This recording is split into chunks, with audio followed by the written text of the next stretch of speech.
Hello बच्चों। तो आज हम लोग laws of motion lecture number 4 शुरू कर रहे हैं। ठीक है।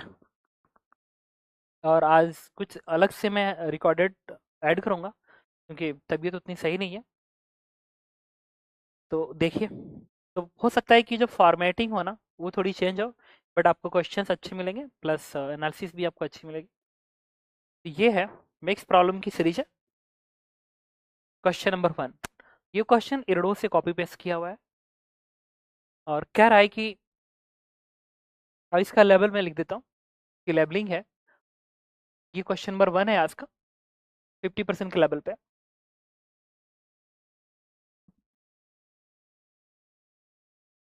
कह रहा है कि a bar of mass m is pulled by the mean of a thread up an inclined plane forming an angle alpha with horizontal. The coefficient of friction, ये एंगल अल्फा है जो कि उन्होंने 45 डिग्री दे रखा है। एक ब्लॉक m है और यहाँ का फ्रिक्शन कोफिशिएंट म्यू जो है वो 0.5 है। Find the angle beta which the thread must form with the inclined plane for the tension of the thread to be the minimum. What is equal to? ठीक है। इसमें बेसिकली दो question है। एक तो ये पूछ रहा है कि इस बीटा की मिनिमम वैल्यू कितनी होनी चाहिए ताकि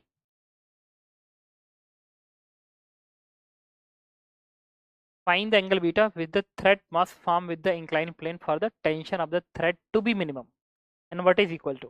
ये सिस्टम अगर ये पार्टिकल रेस्ट पे है तो मिनिमम टेंशन कितना होना चाहिए ताकि ये रेस्ट पे रहे।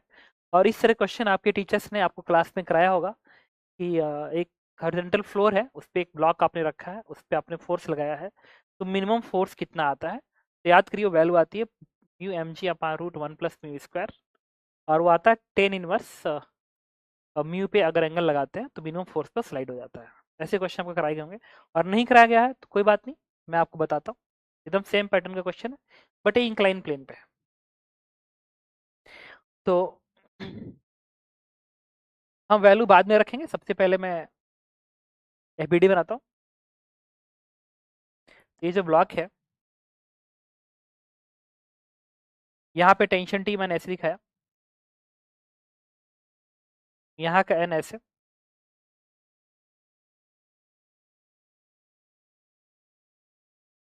यहाँ पे एन ऐसे, इस एम जी का एक कंपोनेंट ऐसा, this is M G sine alpha, और ये बनेगा एम जी कॉस अल्फा। और ये जो एंगल है, दिस एंगल इज बीटा। ये बन गया। एक और चीज आपको जस्ट इसको खींचना है,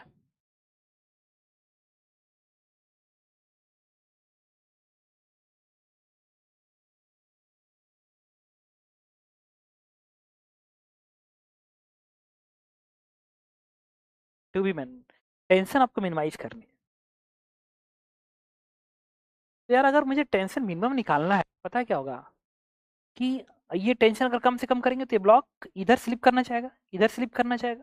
जब ब्लॉक इधर स्लिप करना चाहेगा तो फ्रिक्शन इधर काम करेगा, ऊपर को काम करेगा। वो होगा म्यू इज टू एन के बराबर, limiting friction mu is to N, जो कि म्यू उन्होंने 0.5 दे रखा है। अब सिस्टम ये इक्विलिब्रियम पे है, तो नेट फोर्स बैलेंस करते हैं, एक्स में भी वाई में भी, इधर फोर्स बैलेंस करते हैं। तो टी का इधर कंपोनेंट आएगा T cos beta, T cos beta आएगा। ये फ्रिक्शन इधर है, that is mu is to N, और ये वाला इधर है, this is M G sine alpha. Equation number 1। तो T cos beta mu N इसको बैलेंस करेगा। फिर वाई में बैलेंस करते हैं इधर, ये क्या बनेगा एन प्लस टी का ये वाला कंपोनेंट टी साइन बीटा बनेगा, और ये बैलेंस करेगा एम जी कॉस अल्फा को। Question number 2। अब क्या करेंगे, यहाँ से एन उठा के यहाँ पर रखिए, तो ये बनेगा T cos beta plus mu is to N की जगह पे क्या रखेंगे इसको, M G cos alpha minus T sine beta रख दिया, is equal to M G sine alpha. तो यहाँ से जो टी की वैल्यू आएगी, मैं इसको अलग अलग करना चाहता हूँ, तो इसको आप उधर भेज दीजिए। ये बनेगा M G common sine alpha sine alpha, mg common sine alpha, और इधर से mg कॉमन, तो इधर जाएगा तो बनेगा minus mu cos alpha and divided by, ये बनेगा कॉस बीटा, और यहां से और टी कॉमन निकाल रहे थे ना, ये कॉस बीटा, और यहां से आएगा माइनस म्यू साइन बीटा, ये बनेगा, सही है। टी कॉस बीटा कॉमन, और यहाँ से म्यू टी साइन बीटा, तो टी कॉमन आएगा तो माइनस म्यू साइन बीटा बनेगा। तो ये टी की वैल्यू है। लेकिन इसमें यार एक प्रॉब्लम ये आ रही है कि माइनस का टर्म्स अगर इस, क्योंकि पता है ये ऐसा लग रहा है कि अगर फ्रिक्शन उल्टा हो जाए ना, उल्टा हो जाए ना, नहीं सही तो है। एक बार फिर कैलकुलेशन चेक कर ले। बहुत कम फोर्स लगाएंगे तो ये ब्लॉक इधर स्लिप करना चाहेगा, तो फ्रिक्शन इधर काम करेगा, तो बनेगा T cos beta plus mu N बराबर एम जी साइन अल्फा, सही है। Vertical force balanced N plus T sine beta बराबर M G cos alpha N plus T sine beta, ठीक है। फिर टी कॉस बीटा म्यू, और N की जगह पर क्या लिखा, एन की जगह पर लिखा है M G cos alpha minus T sine beta बराबर एम जी साइन अल्फा, यहाँ से आएगा एम जी साइन अल्फा, और ये आएगा mu M G cos alpha, इधर तो माइनस बन जाएगा, और ये कॉस बीटा यहाँ पे, और ये म्यू, ठीक तो है, कोई इशू नहीं। तो ये टी की मिनिमम वैल्यू है, लेकिन ये जो टी है वो बीटा पे डिपेंड कर रहा है। बीटा की वैल्यू चेंज करेंगे तो टी की वैल्यू चेंज होगी, ठीक है। अल्फा ये टर्म तो कांस्टेंट है, ये वाले टर्म कांस्टेंट, म्यू कांस्टेंट है, बीटा बदलेंगे तो टी बदलेगा। तो टी की मीन वैल्यू कब आएगी, जब इसकी वैल्यू मैक्सिमम होगी, इसकी वैल्यू मैक्सिमम होगी। तो चलिए मैं टी मीन निकालने के लिए क्या किया, टी मीन के लिए, टी मीन के लिए मैंने इस फंक्शन को y मान लिया, y is cos beta minus mu sign beta, ये बन गया। तो इसकी वैल्यू टी मीन करना, तो इसकी वैल्यू मैक्सिमाइज करना पड़ेगा। तो y की मैक्स वैल्यू कितनी आएगी, वो आएगी इसकी max value under root of A square plus B square that is mu का स्क्वायर, ये मिल गई। तो जो t की मीन वैल्यू आएगी, दिस इज नथिंग बट इसकी वैल्यू प्लेस कर दीजिए, this is M G bracket में sine alpha minus mu cos alpha divided by root 1 plus mu का स्क्वायर, ये है। तो इसमें हम एक टी की वैल्यू अगर मैं प्लेस करता हूँ, अब म्यू की वैल्यू कितनी है क्वेश्चन के अंदर, अब ये म्यू की वैल्यू है 0.5, उठा कर रख दीजिए। तो टी मीन जो आएगा वो आएगा एम जी ब्रैकेट में साइन अल्फा, अल्फा 45 डिग्री है, माइनस म्यू कितना है 0.5 into cos 45 degree and divide by root over 1 plus mu का स्क्वायर 0.5 का स्क्वायर, ये वैल्यू कितनी आएगी देखिए, यहाँ से साइन 45 कॉस 45 1/√2 बाहर निकलेगा, तो ये बनेगा एम जी बाई √2, ये 1 में से 0.5 घटा दो तो ये 0.5 बनेगा, 0.5 का हाफ यहाँ पे आ जाएगा तो बनेगा 2, और ये है 1 और ये 120, ये 1.25 आएगा ना, 1.25 आई थिंक 1.5 होता है क्या, 1.25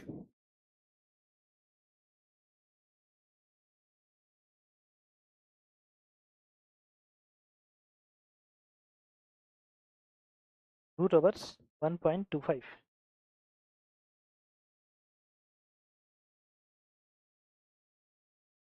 रूट 1.25, ये 1.11 है, तो इसका लिख लेते हैं, कोई बात नहीं, इसको लिख लेते हैं रूट ओवर 1.25, तो आएगा M G divided by 2 root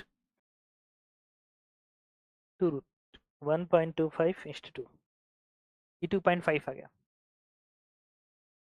2.5। तो जो टी मीन आया इसमें, उसका हमें आंसर मिल गया, ने देखा it is M G divide by twice of root over 2.5, ये टी मीन है। इसके बाद ये अगला पार्ट हमें बताना था कि वो एंगल कितना हो, कितने एंगल पे आप लगाएं, कितने एंगल पे आप लगाएं ताकि ये टी की वैल्यू मिनिमम हो। दैट मीन्स आपको इस फंक्शन को मैक्सिमाइज करनी थी, तो इसका डेरिवेटिव 0 होना चाहिए, तो D Y by D beta zero कर देंगे, क्योंकि वाई बीटा का फंक्शन है, वाई मैक्स का डिपेंड करेगा। जब D Y upon D beta should भी जीरो होना चाहिए। करो इसको डिफ्रेंशिएट, तो कॉस क्या बनेगा, माइनस साइन बीटा, और इसका क्या बनेगा, म्यू कॉस बीटा। अब इसको जीरो कर दिया तो ये साइन बीटा बनेगा, इससे बनेगा tan beta is equal to mu. What is beta, beta is tan inverse mu, और उन्होंने म्यू क्या दिया है, 0.5। This is your answer. तो आपने देखा कि मैंने किस तरीके से इस क्वेश्चन को डील किया।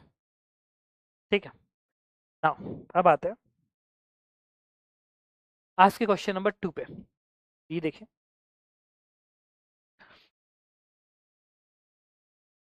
क्वेश्चन नंबर 2 जो है, ये करीब 60% के लेवल पर हम इस क्वेश्चन को मानेंगे, और आप क्वेश्चन को पढ़े होंगे। कह रहा है कि horizontal plane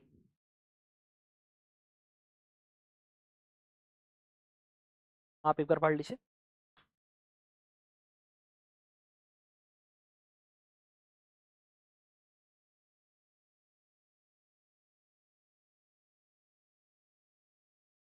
A horizontal plane with the coefficient of friction, okay, support two bodies, one is bar and one is the electric motor with battery on a block. A thread attached to the bar is wounded on the shaft of the electric motor. यहाँ पे एक electric motor है, यहाँ पे electric motor क्या कर रहा है कि ऐसे घुमा रहा है, तो इस रस्सी को खींच रहा है। कोफिशिएंट ऑफ फ्रिक्शन बॉटम का म्यू 0.5 दिया गया। एक्स में इरडो में ना म्यू को के से रिप्रेजेंट किया जाता है। A bar and electric motor with the battery on a block, a thread attached to the bar wounded on the shaft of the electric motor. The distance between the bar and electric motor is 2 meters. ये distance L है, ठीक है। When the motor is switched on, the bar whose mass is twice as that of other bodies. When the motor is switched on, the bar whose mass is twice, bar का mass twice है motor के मास से,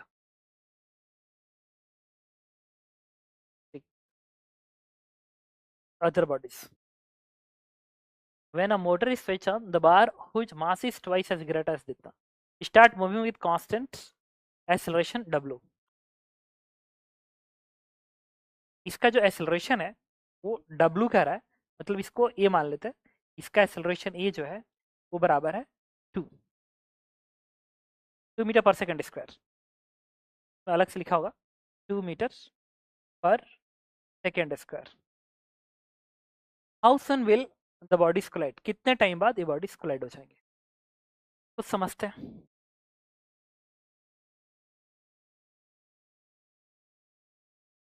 2 metre पर second square, तो अगर ये body इधर जा रही है तो सबसे पहले तो हम इसकी एबीडी बना लेते हैं। तो अगर ये इधर जा रही है तो ये इधर आएगी, क्योंकि फोर्स इधर लगा रहा है, तो इसका एक्सेलरेशन मैंने a1 मान लिया, a1 मान लिया।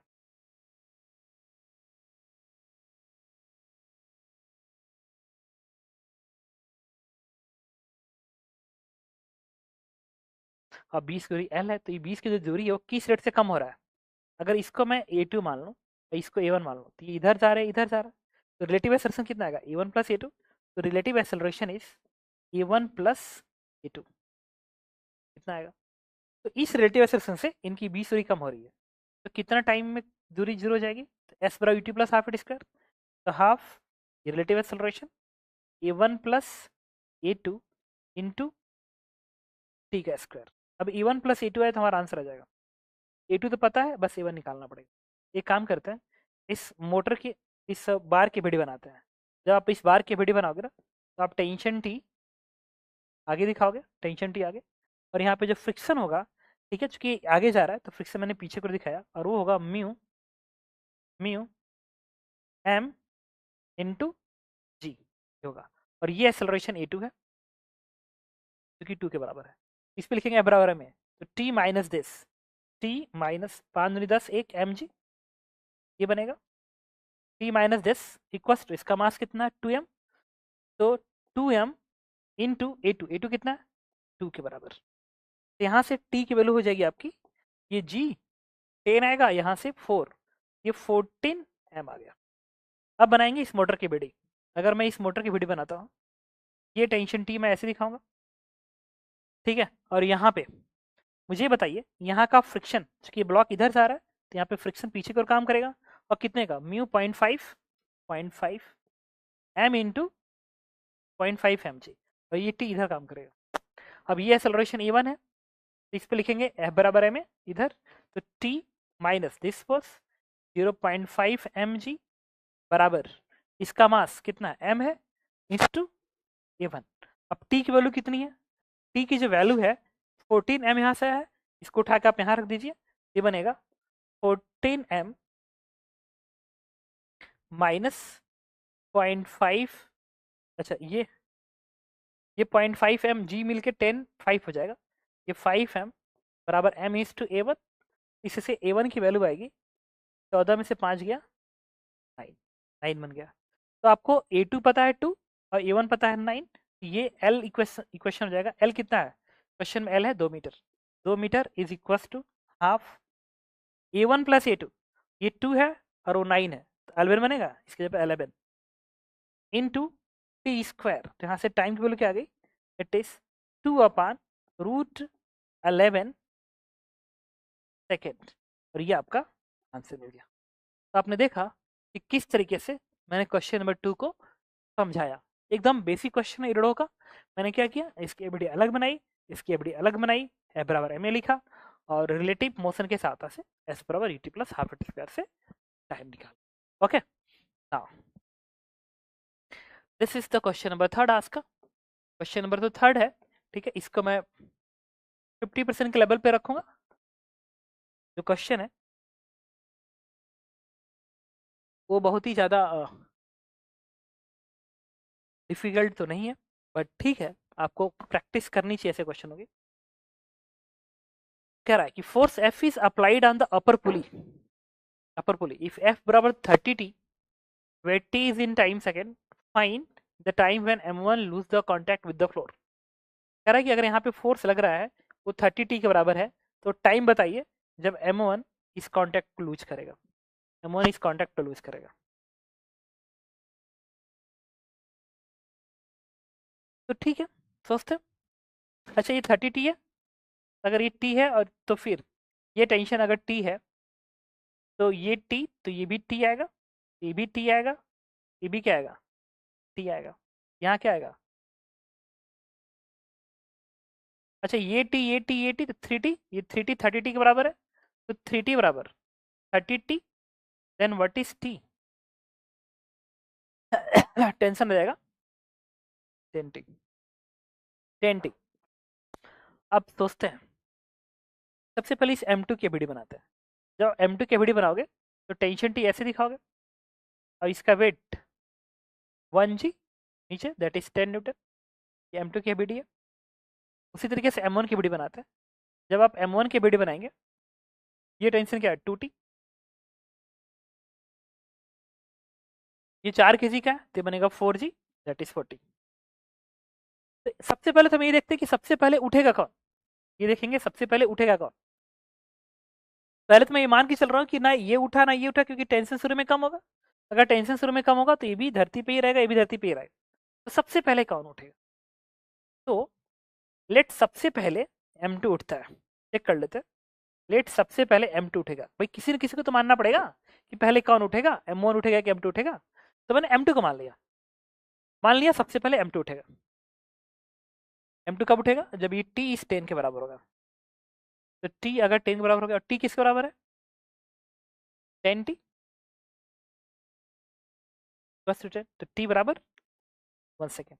लेट मतलब फर्स्ट m2 उठेगा तो 1 सेकेंड पे उठेगा। और किसी ने कहा कि नहीं, लेट m1 पहले उठेगा, m1 फर्स्ट लिफ्ट करेगा फर्स्ट, तो तब करेगा जब 2t 40 के बराबर होगा, दैट मीन्स 2t 40 के बराबर होना चाहिए। और t किसके बराबर है 10t, तो 2:2 10t बराबर 40, यहाँ से t की वैल्यू आएगी 2 सेकेंड। इसका मतलब कि ये 1 पहले आ रहा है, दैट मीन्स जब आप इस टेंशन को बढ़ाना शुरू करेंगे ना तो 1 सेकेंड पहले आएगा। दैट मीन्स M2 पहले सरफेस छोड़ेगा। तो क्या होगा कि ये M2 पहले सरफेस छोड़ेगा। उन्होंने क्या पूछा है, M1 कब लूज करेगा। तो फिर क्वेश्चन कैसा हो गया, क्वेश्चन ऐसा हो गया कि ये सेंटर ऊपर की ओर भाग रहा होगा, ये ब्लॉक ऊपर की ओर भाग रहा होगा। फिर एक ऐसा टाइम आएगा जिस टाइम पे ये वाला टूटी इसके वेट को बैलेंस करेगा, फिर ये लीव करेगा। नहीं यार, इतना दिमाग लगाने की जरूरत थी क्या। When M1 lose the contact with the floor, ये फर्स्ट क्वेश्चन था। एंड सेकेंड क्वेश्चन है, इसमें पहला क्वेश्चन में ऐसे नोट करना चाहिए। This is the first question, इसका फर्स्ट क्वेश्चन था, और इसका सेकेंड क्वेश्चन है। सेकेंड क्वेश्चन यहाँ लिख रहा हूँ, फाइंड एक्सेलरेशन ऑफ, इस पुली को P लिख दिया, find acceleration of pulley P at that instant. उस इंस्टेंट पे पुली का एक्सेलरेशन भी बताइए। तो क्लियर है एकदम, M1 उठेगा 1 सेकेंड पे, M2 उठेगा 1 सेकेंड पे, और M1 उठेगा 2 सेकेंड पे। 2 is answer, 2 is the answer. तो जो M1 है वो 2 सेकेंड पे उठेगा और M2 1 सेकेंड पे उठेगा, कोई मतलब नहीं है इन चीज़ों से। तो जो हमारा फर्स्ट क्वेश्चन है ना, पहले क्वेश्चन का हम आंसर करेंगे, M1 2 सेकेंड पे उठेगा, तो T इक्वल्स टू 2 सेकेंड, ये हमारा आंसर बन जाएगा। अब बात करते हैं सेकेंड। सेकेंड क्वेश्चन ये कह रहा है कि जिस वक्त ये सरफेस को छोड़ रहा होगा M1, उस वक्त इस पुली P का एक्सेलरेशन कितना है। समझते हैं। फिर ये क्या किया, उसको बनाते हैं। एक तो अप्रोच होता है टेंशन अप्रोच, बट मैं टेंशन अप्रोच में नहीं बताना चाहता हूँ, बेसिक ज़्यादा बेटर है, आप इससे सीखा करो जो मैं समझाने की कोशिश कर रहा हूँ, वो ज़्यादा बेटर अप्रोच है। हालांकि इससे टेंशन से बताएंगे तो एक लाइन में आ जाएगा।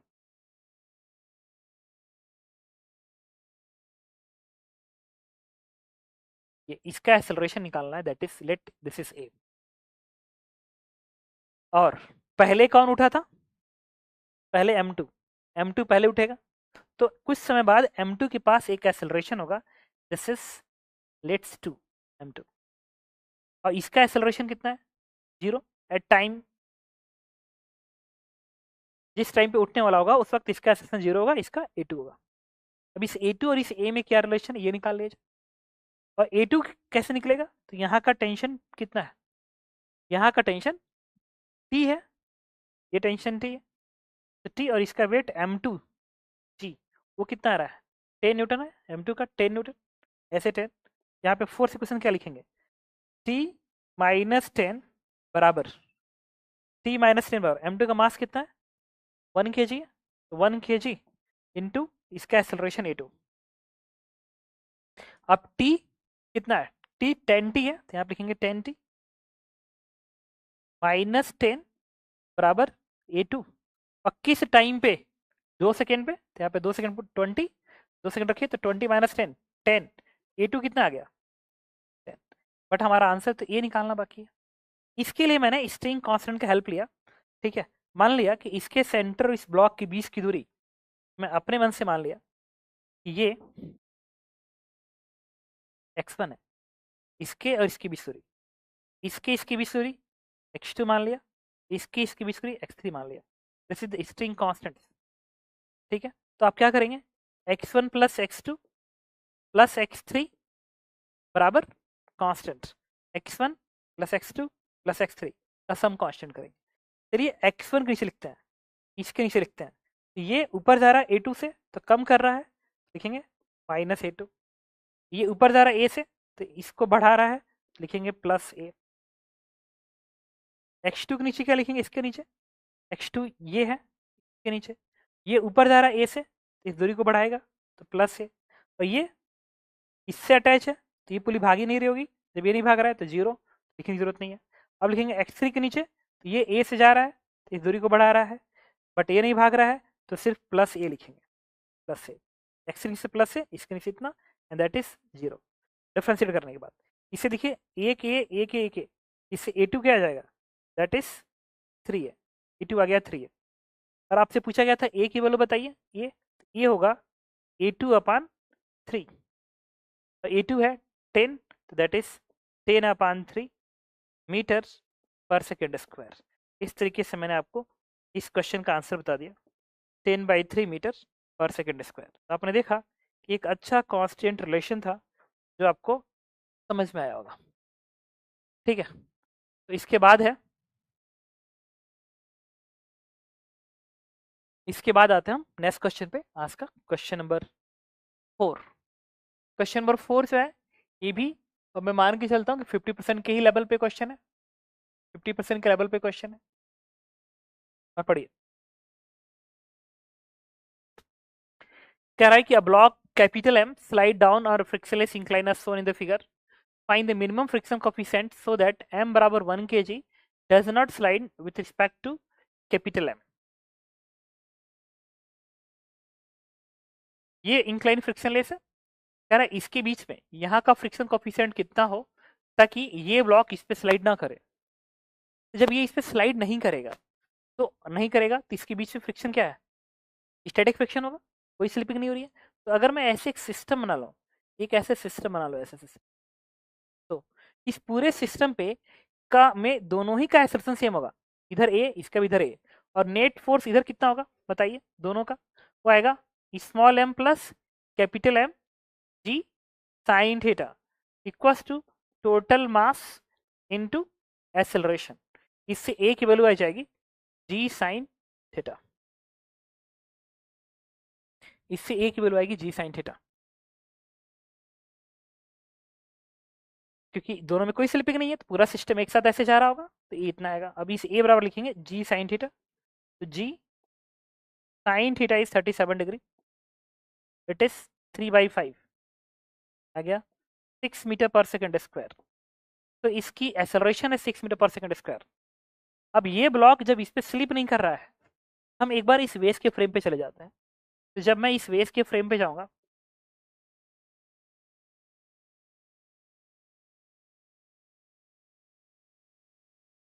इस तरीके से, तो सूडो फोर्स ऐसे दिखेगा कि होगा इसका मास स्मॉल एम इंटू ए, क्योंकि वहां पे एक्सेलरेशन आया 6, तो 6 हम कर ही लेते हैं, सूडो फोर्स ऊपर को, साथ में इसका वेट एम जी डाउनवर्ड दिखेगा, यहाँ से नॉर्मल डायरेक्शन ऊपर को आएगा एन, और ये जो एंगल है, ये एंगल ये आएगा 37 डिग्री। समझ सकते हो कैसे, ये है कि ये जो लाइन है ना, इस लाइन के पैरेलल है बेसिकली, ये जो लाइन है जो मैं दिखा रहा हूँ,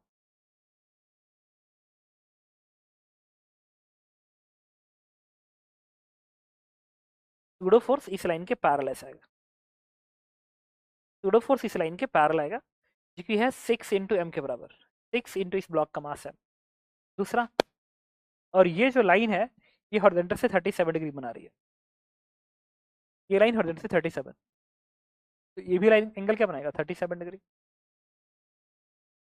ये कितना आएगा एन के बराबर, इसका वेट कितना है स्मॉल एम जी, तो फ्रिक्शन इधर काम करेगा पीछे, and this is mu is to N.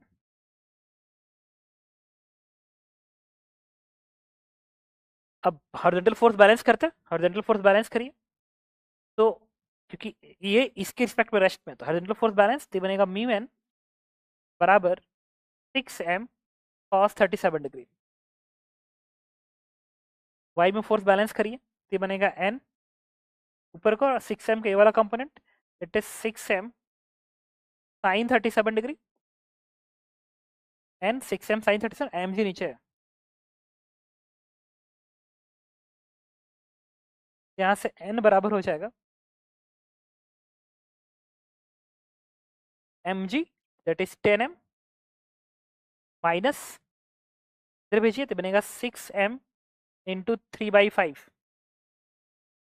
ये बनेगा 50 में से 18 घटाओ, तो 50 से जब 18 घटाएंगे, 10 में से 8 गया 2, और 4 में से 1 गया 3, क्या आएगा 32m/5। इस n को उठा के आप यहाँ रखिए, तो बनेगा म्यू इज टू n की जगह पे 32m/5 इज इक्वल टू, ये बनेगा 6m इंटू 4/5। अब यहाँ से m के टर्म्स कैंसिल आउट हो जाएंगे और 5 के भी टर्म कैंसिल होंगे और म्यू की वैल्यू हो जाएगी 6/4 divide by 32, 4/32, 2×3=6, 2×4 8। Mu is nothing but 3/4। तो अगर ये फ्रिक्शन कोफिशिएंट इस ब्लॉक और इस ब्लॉक के बीच में होता है तो फिर ये ब्लॉक इस पे स्लिप नहीं करेगा। तो आपने देखा कि मैंने किस तरीके से इस क्वेश्चन को आपको समझाया।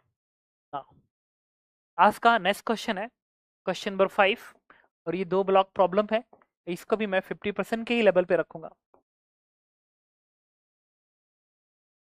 कह रहा है कि coefficient of static and kinetic friction between the two blocks are between the lower block and ground are mu s and mu k. Coefficient of static kinetic friction between the two block and also between the lower block and ground are इतना. Find the value of tension T applied on the lower block at which the upper block began to slip relative to the lower block. कह रहा है कि इस T की value कितना हो ताकि ये ब्लॉक इस पे स्लिप कर जाए। तो जब भी आप ये सब प्रॉब्लम अटेम्प्ट करो ना, फ्रिक्शन की लिमिटिंग वैल्यू लिख लिया करो। यहाँ पे स्टैटिक की लिमिटिंग वैल्यू कितनी आएगी, म्यू एम जी, म्यू क्या 0.6 इंटू 2, तो 6×2=12। म्यू के यहाँ पे काइनेटिक फ्रिक्शन की वैल्यू कितनी आएगी, ये 0.4 है, ये 2, तो 4×2=8, 8 न्यूटन। सिमिलरली यहाँ निकालते हैं, यहाँ पे स्टैटिक लिमिटिंग वैल्यू क्या आएगी, ये 2, 2, 4, 24, 24। और काइनेटिक फ्रिक्शन की लिमिटिंग वैल्यू कितनी आएगी, ये 0.4 है और ये 4 है, तो 4×4=16। और ये टेंशन टी यहाँ लगा हुआ है। तो मुझे बस ये बताइए कि जब इस टी को आप बढ़ाना शुरू करेंगे तो जब पहली बार स्लिपिंग होनी होगी तो कहाँ होगी, नीचे होगी कि ऊपर होगी? ऑफ कोर्स नीचे होगी। ऐसे थोड़ी हो सकता है कि आप इसको खींच रहे हैं खींच रहे हैं खींच रहे हैं खींच रहे हैं और नीचे वाला भागे ही नहीं, ऊपर वाला भागने लगे। अरे घर घर पे करके देखो, किसी ब्लॉक को रख देना ऊपर, एक को नीचे ऊपर रख देना, एक को नीचे रख देना, नीचे वाला खींचना और देखना कि अगर वो नहीं भागे तो क्या ऊपर वाला भाग जाएगा? असंभव है। ऊपर वाला भाग जाए ना तो लगेगा कोई चुड़ैल है, तो भाग जाओगे खुद ही। ठीक है, तो it is not possible under single force, underline है सिंगल, अंडर सिंगल फोर्स। जहां हम फोर्स लगाते हैं ना, उसके जो नीचे कॉन्टैक्ट्स होते हैं उनमें कहीं ना कहीं पहली बार स्लिपिंग होती है। ऊपर वाले कॉन्टैक्ट पे पहले स्लिपिंग नहीं हो सकती, ऊपर वाले कॉन्टैक्ट पे बाद में स्लिपिंग होगी, लेकिन सबसे पहले नीचे होगी। इसमें क्या होगा ना कि जब इस टी को आप बढ़ाना शुरू करोगे ना, जब आप इस टी को बढ़ाना शुरू करोगे तो सबसे पहले स्लिपिंग बॉटम पे होगी। जब स्लिपिंग बॉटम पे हो जाएगी उसके बाद ये दोनों ब्लॉक एक साथ जाएंगे, यहाँ पे काइनेटिक फ्रिक्शन आएगा, तो फिर यहाँ पर जाएगा काइनेटिक फ्रिक्शन ये वाला। फिर दोनों, चूंकि आप एक्सेलरेट कर रहे हो तो आप 2 kg फोर्स लगा रहे हो, लेकिन इस ऊपर वाले 2 kg को कौन एक्सेलरेट कर रहा है, तो फ्रिक्शन एक्सेलरेट कर रहा है, फ्रिक्शन एक्सेलरेट कर रहा है। ठीक है, तो जब जितना भी ज्यादा एक्सेलरेशन होगा उतना ही यहाँ पे रिक्वायर होगी फ्रिक्शन की, ताकि वो सेम एक्सेलरेशन दे सके जितना नीचे वाले ब्लॉक के पास है। तो जिस वक्त स्लिपिंग शुरू होने वाली होगी उस समय पे यहाँ पे कौन सा फ्रिक्शन काम करेगा, स्टैटिक काम कर रहा होगा। उसके बाद थोड़ा और फोर्स लगा दोगे तब फिर ऊपर काइनेटिक आ जाएगा और दोनों जगह स्लिपिंग शुरू हो जाएगी, लेकिन पहली स्लिपिंग तो नीचे ही रहेगी। ओके, तो मैंने क्या किया, इसे 2 kg वाला ब्लॉक है ना, इसके वीडियो बनाते हैं। तो टी ऐसे दिखाया, बॉटम पे काइनेटिक फ्रिक्शन आएगा तो 16 ऐसे दिखा दिया, बॉटम पे काइनेटिक फ्रिक्शन नीचे दिखा दिया, और यहाँ पे की स्लिपिंग नहीं हो रही है क्योंकि आप मिनिमम टी निकाल रहे हैं, तो लिमिटिंग केस में इन दोनों के बीच में कोई स्लिपिंग नहीं होगी, तो यहाँ का जो फ्रिक्शन होगा वो कौन सा होगा, स्टैटिक होगा। समझ रहे होगे, इसलिए मैं ऐसे बता रहा हूँ, नहीं तो उसको भी मैं आराम से एक्सप्लेन करता हूँ।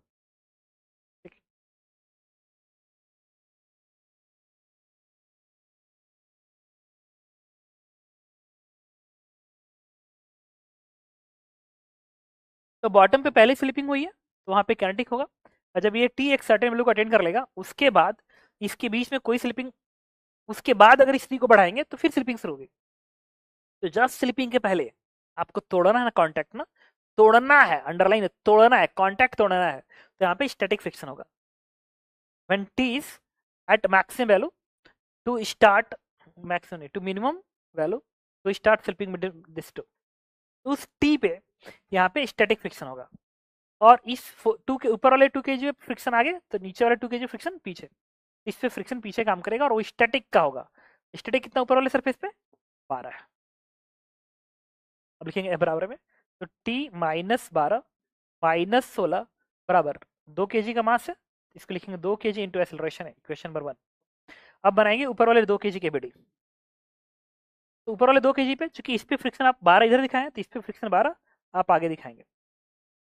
और इस टी की उस वैल्यू पे जब इसके बीच में जस्ट स्लिपिंग शुरू होने वाली होगी, दोनों का एक्सेलरेशन एक्जैक्टली सेम होगा, दोनों का एक्जैक्टली सेम होगा। इस पे लिखेंगे एफ बराबर एम। तो यहाँ से ए की वैल्यू कितनी आ गई, 6 मीटर पर सेकंड स्क्वायर आ गई। अभी इस एक उठा के यहाँ पर रख देंगे, ये बनेगा T is equal to 12 plus 16 plus 2 into 6 भी 12, तो 24 प्लस 16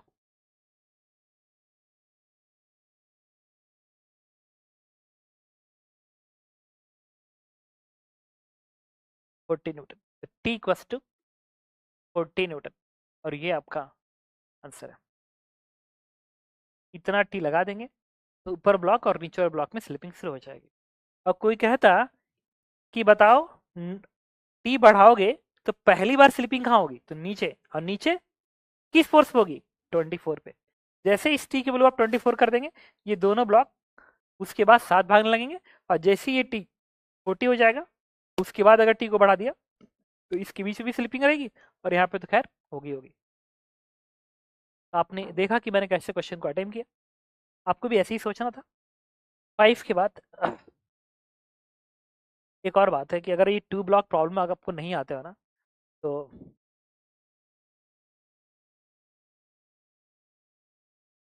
आपको क्या करना होगा, एक तरीका है, हम डायरेक्ट आमने सामने तो नहीं है, अदरवाइज मैं आपको पढ़ा ही देता पूरी तरीके से 2 ब्लॉक प्रॉब्लम। एक तरीका ये है कि आप यूट्यूब पे जाओ और एक बार मेरा ही नाम सर्च कर लेना, मेरे यूट्यूब के प्लेलिस्ट में जाके आप 2 ब्लॉक प्रॉब्लम सर्च कर लेना, आपको वहाँ से एकदम बेटर क्लियर हो जाएगा। क्वेश्चन नंबर 6 पे आता है। क्वेश्चन नंबर 6 ना दिखावे का क्वेश्चन है, इसलिए 60% रख रहा हूँ। अगर ऐसा क्वेश्चन आपसे नहीं भी होता है तो भी no need to worry, no need to worry.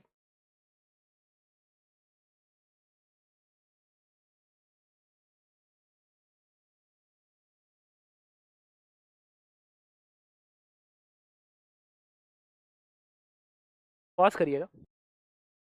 तो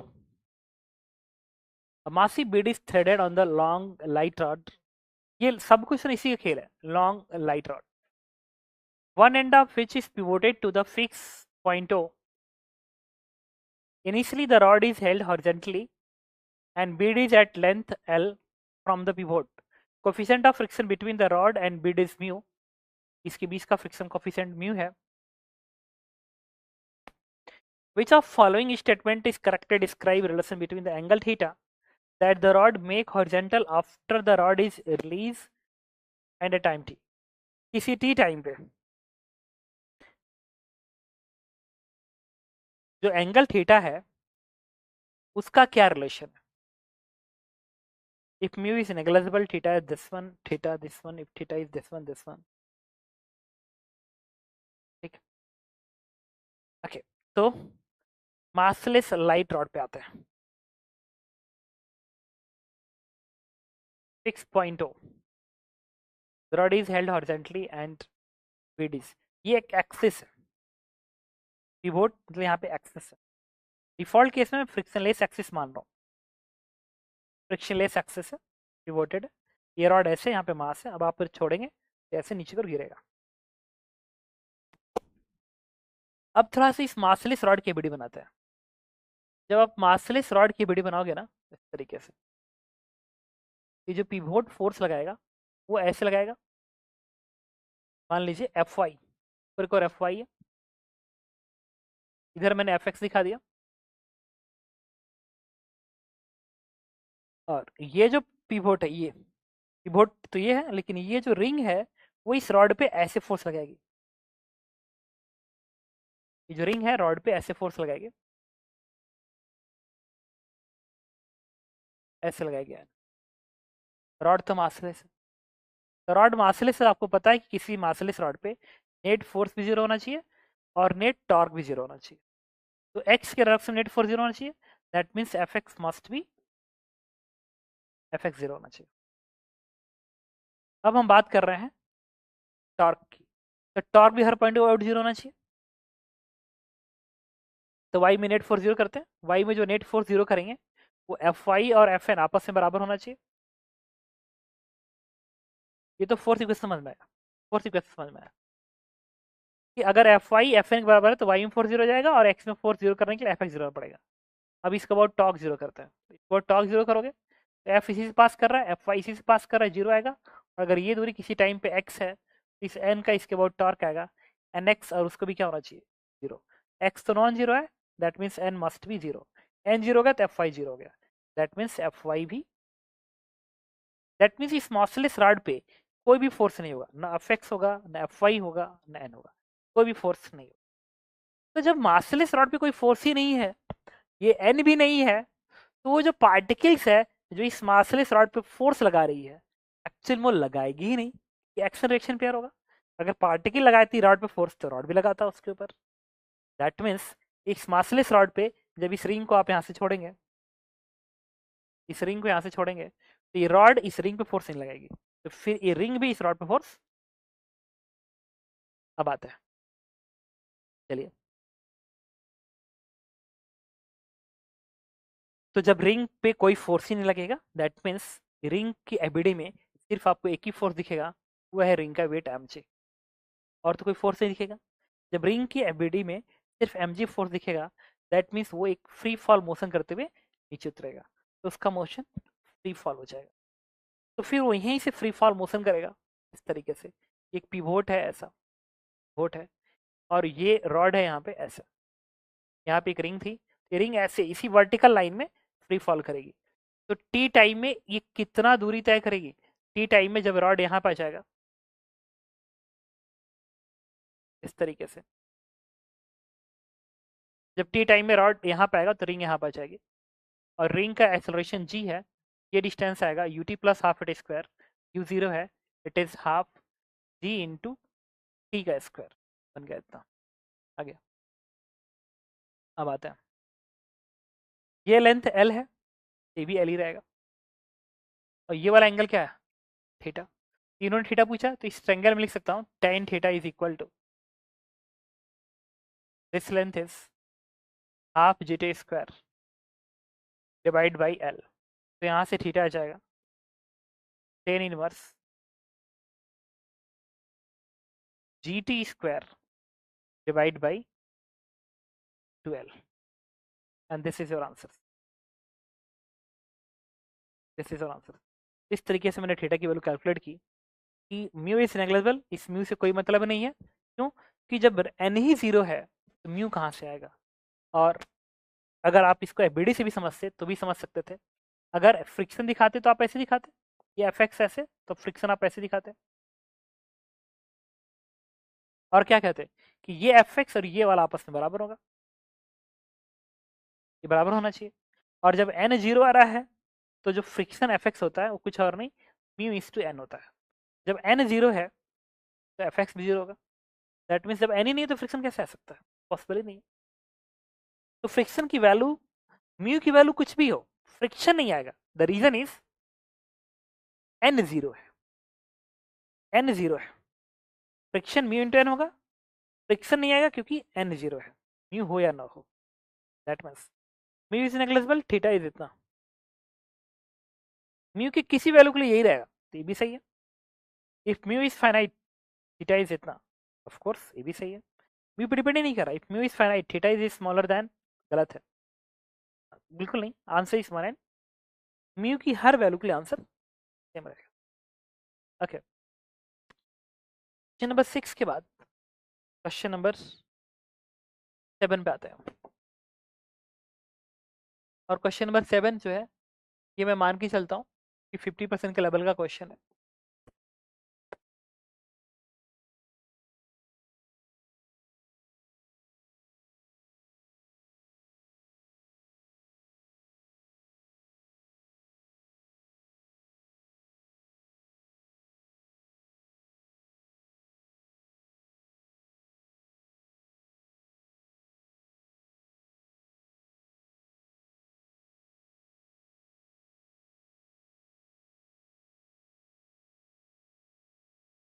देखिए क्वेश्चन नंबर 7 कह रहा है कि in the setup shown the block of mass 3m and 2m are placed on the frictionless horizontal ground and free and p of the thread is being pulled by the constant force F. Find the acceleration of end p. इस point का acceleration पूछ रहा है कितना होगा, एक important question है। तो यहाँ पे ना एक ऐसे मान लीजिए इस तरीके से, अगर ये F है तो हर जगह मास स्ट्रिंग है, ये F है तो हर जगह F आएगा, F F F F F यहाँ पे ये बनेगा F के बराबर, ये भी बनेगा F के बराबर, ये भी बनेगा F के बराबर। तो यहाँ कितना आएगा 2F आएगा। चलो इस ब्लॉक की वीडियो बनाते हैं। जब इस ब्लॉक 3M के वीडियो बनाएंगे तो यहाँ पे आप 2F दिखाएंगे और यहाँ पे आप F दिखाएंगे। अब इस पे लिखिए इसका एक्सेलरेशन आप मान लीजिए A1 है और इसका एक्सेलरेशन आप मान लीजिए A2 है। इस पे लिखिए F बराबर है में, तो टोटल 3F है, तो 3F बराबर 3M इज टू A1। इससे इक्वेशन बन गया F बराबर M is to A1, equation number 1। अब यही काम करेंगे हम, इस ब्लॉक की वीडियो बनाएंगे 2M की। जब आप 2M की वीडियो बनाओगे ना 2M की, तो ये टेंशन थी। अच्छा इसमें एक चीज हमने गलत किया, जब ये वाला F है और ये भी F है, तो यहाँ पे क्या आएगा 2F, इधर बनेगा 2F। तो इसके एक्सेलरेशन को इधर दिखाएंगे ना A2, इसके एक्सेलरेशन को आपने A1 माना है। यहाँ आप लिखेंगे F बराबर है में, तो 2F बराबर 2M इंटू A2, इससे F बराबर आ गया M A2। ये तो प्रूफ कर रहा है कि A1 और A2 आपस में सेम होना चाहिए, A1 A2 आपस में सेम होना चाहिए। F अपन M होगा, बट आपको इस पॉइंट का एक्सेलरेशन निकालना है। एक तो है आपका वही टेंशन वाला मेथड से निकालना, आप निकाल सकते हो, बट मैं समझते ही हो, मैं सबसे ज़्यादा फंडामेंटल अक्सर कोशिश करता हूँ जाने के लिए, तो बेस से बताता हूँ, बेसिक से। इसके और इसकी बीच दूरी को x मान लीजिए, स्ट्रिंग लेंथ का हेल्प लेते हैं। इसके बीच दूरी को आप x2 मान लीजिए, इसके और इसके बीच की दूरी को आप x3 मान लीजिए, और क्या करिए x1 plus x2 plus x3 बराबर कांस्टेंट कर दीजिए। एक तो अप्रोच टेंशन है, एक अप्रोच ही है। x1 नीचे लिखना है, ये दोनों एंड को देखेंगे, ये वाला एंड इसका एक्सेलरेशन अपने मन से a मान लीजिए, ये वाला एंड a से जा रहा है तो दूरी बढ़ा रहा है तो प्लस a करेंगे, और ये वाला एंड इधर आ रहा है a1 से, ये वाला इधर जा रहा है a1 से, a1 है ना, इसका एक्सेलरेशन इसका सेम होगा। अगर ये a1 से जा रहा है ये भी a1 से आएगा, इधर अगर a1 से जा रहा है तो ये दूरी कम कर रहा है और ये दूरी बढ़ा रहा है, तो आप इसको लिखेंगे a minus a1, a minus a1 plus x2 की जगह पे इसकी 20, तो ये इधर जा रहा है तो इधर जा रहा है तो a1 से कम कर रहा है, और ये इधर आ रहा है a2 से, तो a2 से कम कर रहा है, तो a2 से कम कर a1 से कम कर रहा है, ये बनेगा माइनस a1 माइनस a2। ये इधर जा रहा है a1 से तो कम कर रहा है, ये इधर आ रहा है a1 से तो कम कर रहा है। अब इसके नीचे बात करता है x3 के नीचे, ये इधर जा रहा है a1 से तो कम ही कर रहा है, इधर जा रहा है a2 से तो कम कर रहा है, तो ये भी आएगा plus minus a1 minus a2 that is 0। अब यहाँ से हम क्या करेंगे, एक a1 एक a1 एक a1, ये 3a1 है तो a माइनस 3a1 है, और एक a2 एक a2 है, 2a2 है दैट इज 0, और a1 a2 तो बराबर था, तो a बराबर क्या आ गया दैट इज 5a1, और a1 है आपका f अपान m, तो answer will be 5f upon, and this is fourth part, ये आपका आंसर है फोर्थ पार्ट, ये सही हो गया। तो आपने देखा कि मैंने कैसे इस क्वेश्चन को अटेम्प्ट किया ना। अब आता है, this is the question number 8 today का, और इसका जो लेवल है कि मैं 60% के लेवल पे रखूंगा। कह रहा है देखिए,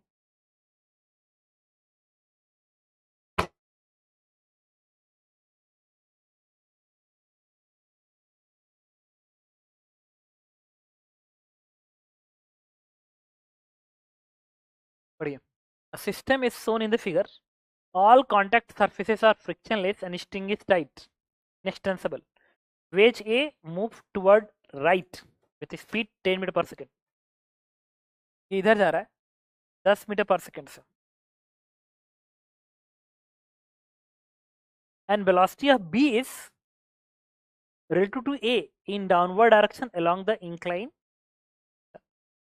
Wedge A move with the right 10 meter per second and velocity of B relative to the A in downward direction along the incline having magnitude of 5 meter. इस B का जो एक्सेलरेशन है वो इस डायरेक्शन में 5 मीटर पर सेकेंड है, but ये relative acceleration है। Okay, find the horizontal and vertical component of the velocity of the block C. इस ब्लॉक सी का हॉरिजॉन्टल और वर्टिकल कंपोनेंट बताइए। कंफर्म है कि जब इधर जाएगा तो इधर भी जाएगा और इधर भी जाएगा, तो इसका हॉरिजॉन्टल आप Vx मान लीजिए और वर्टिकल आप Vy मान लीजिए। ग्राउंड फ्रेम में पूछा। देखिए चूंकि यहाँ पे वेज है तो आई थिंक वेज कॉन्स्टेंट्स के भी टर्म्स आ सकते हैं और स्ट्रिंग कांस्टेंट के भी टर्म्स आ सकते हैं। तो सबसे पहले हम बात करेंगे वेज कांस्टेंट्स की। तो हम लोग क्या करेंगे, इस वेज को डायग्राम को दिखाएंगे। जब आप इस वेज के डायग्राम को दिखाएंगे ऐसे, तो वेज पे खड़े हो जाइए। वेज पे खड़े होके आप इस पार्टिकल को देखेंगे। ये जो पार्टिकल सी है ऐसे, सी, इसका एक वेलोसिटी ऐसे ग्राउंड फ्रेम में Vx और एक Vy आपका ऐसे है। लेकिन इस फ्रेम से देखेंगे तो इसका पूरा एक्सेलरेशन उल्टा होकर इसको मिलेगा। तो ब्लॉक बी का एक्सेलरेशन कितना है, तो ब्लॉक बी का एक्सेलरेशन ग्राउंड फ्रेम में ये 5 इसके फ्रेम में है, तो 5 इस ब्लॉक बी का एक्सेलरेशन 5 इसके फ्रेम में, मतलब ऐसे है, ये 5 है मीटर पर सेकेंड, और साथ में 10 मीटर पर सेकेंड स्क्वायर का एक्सेलरेशन मीटर पर सेकेंड इसमें और जोड़ देंगे। एक्चुअल में इस 10 और इस 5 का जो रिजल्टेंट है वही ब्लॉक बी का एक्सेलरेशन है। तो ब्लॉक बी का जो एक्सेलरेशन है वो इस 10 और इस 5 का रिजल्टेंट है। इसके फ्रेम से जब इस ब्लॉक को देखेंगे तो आप इस 10 को उल्टा करके देंगे और 5 को भी उल्टा करके देंगे। तो आप क्या करेंगे, इसके ऊपर 10 और 5 को उल्टा कर देंगे, तो 10 रिवर्स करके ऐसे मिलेगा और जो 5 था वो रिवर्स करके ऐसे मिलेगा। ये बन गया, इस फ्रेम से ये रेस्ट पे आ गया। और ये जो एंगल है 37 डिग्री है, दैट मीन्स ये जो एंगल है वो 37 डिग्री है, ये 37 डिग्री है, और ये हॉरिजॉन्टल है, तो ये लाइन इसके पैरेलल है, ये हॉरिजॉन्टल, तो भी क्या होगा 37 डिग्री। दैट मीन्स अगर आप इस पे खड़े हैं तो ये वेज रुका हुआ है, तो इस ब्लॉक का मोशन अगर हो सकता है तो फिर ऐसे ही होगा, ऐसे ऐसे मोशन नहीं हो सकता, ऐसे नहीं हो सकता, ऐसे नहीं हो सकता, क्योंकि ये रेस्ट पे, तो ये सरफेस टूट जाएगा। तो होना होगा तो इस सरफेस के पैरेलल होगा, तो इधर नहीं होगा, तो इधर हम वेज कांस्टेंट लिखेंगे, इधर मोशन नहीं होगा। तो 5 cos 37, 5 cos 37 डिग्री प्लस 10 बराबर Vx लिखेंगे। 5 cos 37, 10 इस Vx को बैलेंस करेगा, ये बनेगा 4/5, तो Vx हो जाएगा आपका 14 के बराबर। तो मिल गया मुझे Vx की वैल्यू, ये 14 है। अब Vy निकालना है। Vy निकालने के लिए आपको स्ट्रिंग कांस्टेंट का हेल्प लेना पड़ेगा, और स्ट्रिंग कांस्टेंट में मैंने क्या किया, इसको x1 मान लिया, इसके 20 की दूरी को, इसके 20 दूरी को x2 मान लिया, और इसके 20 की दूरी को x3 मान लिया। अब मैं यहाँ पे लिखूंगा x1 plus x2 plus x3 बराबर कांस्टेंट।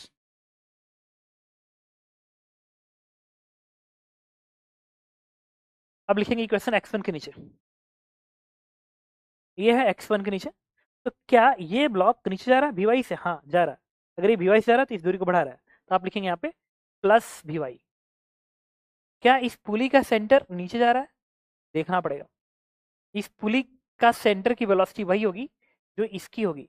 इस पुली के सेंटर क्योंकि इससे अटैच है, तो इसकी वेलोसिटी इसके बराबर होगी। इसकी वेलोसिटी कितनी है, इसकी वेलोसिटी इसके बराबर है, और इसकी जो वेलोसिटी है वो इस 10 और इस 5 का रिजल्टेंट है। तो 10 आप ऐसे दिखाएंगे, ऐसे 10, और ये जो 5 है इसको एज इट इज इसके पैरेलल आप ऐसे रख दीजिए, इस सरफेस के पैरेलल ऐसे, और ये किसके बराबर है, 5 के बराबर है। अब एंगल निकालते हैं। अच्छा ये लाइन पैरेलल है, ये हॉरिजॉन्टल, ये हॉरिजॉन्टल, तो ये 37, तो ये भी क्या आएगा 37 डिग्री आएगी। तो मुझे बताइए इस x1 लिखना है तो ये नीचे आ रहा है तो वी से बढ़ा रहा है, बट इस पुली का सेंटर क्या नीचे आ रहा है इधर, यस आ रहा है, इस वेलोसिटी से नहीं, इसके कंपोनेंट्स आ रहा है। ये 5 है तो ये बनेगा 5 का साइन 37 नीचे को, नीचे को अगर नीचे को रहा है दैट मीन्स कम कर रहा है, तो यहाँ पे लिखेंगे -5 साइन 37 डिग्री। ये लिख लिया मैंने एक्स1 के नीचे, एक्स के नीचे ये बढ़ा रहा है तो प्लस, अब 5 का ये वाला कंपोनेंट कम कर रहा है तो माइनस।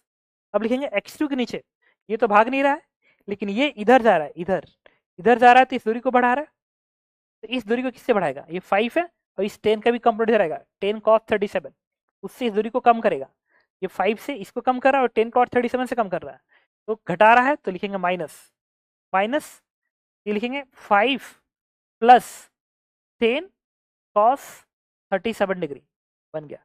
अब लिखेंगे x3 के नीचे, x3 ये है, क्या ये भाग रहा है नहीं, लेकिन ये 10 से इधर जा रहा है, इधर जा रहा है तो इस दूरी को कम करेगा, हम यहाँ लिखेंगे -10 इज इक्वल टू 0।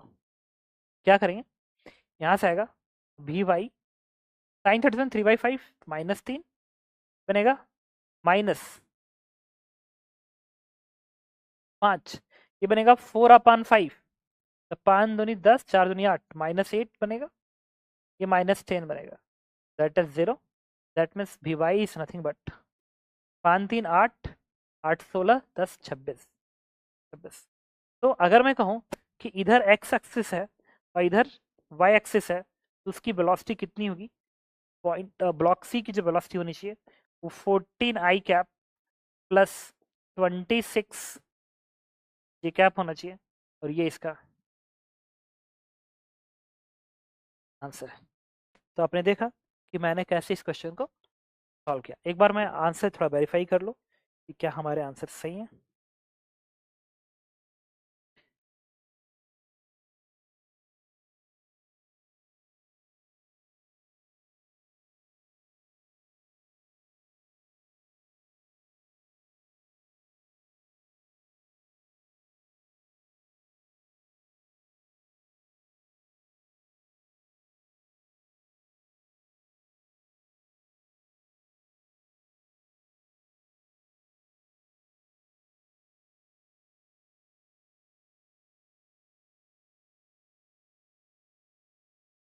नंबर 10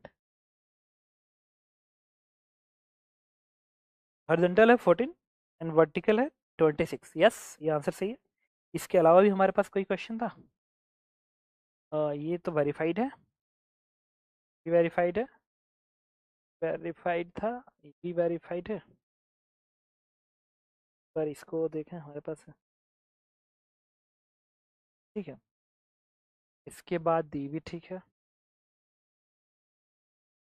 ठीक है, ठीक है, ठीक।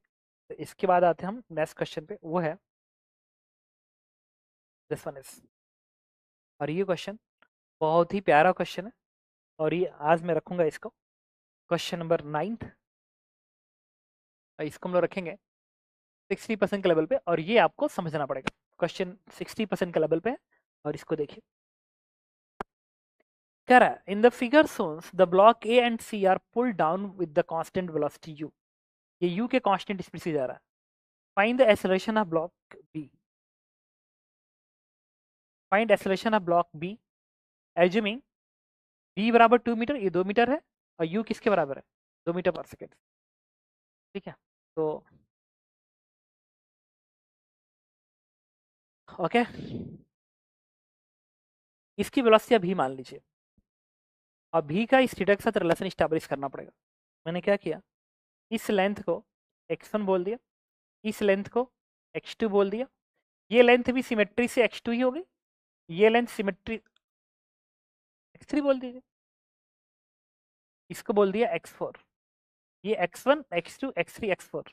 अब यहाँ पे कांस्टेंट लगाएंगे, x1 plus x2 plus x3 plus x4 बराबर कांस्टेंट।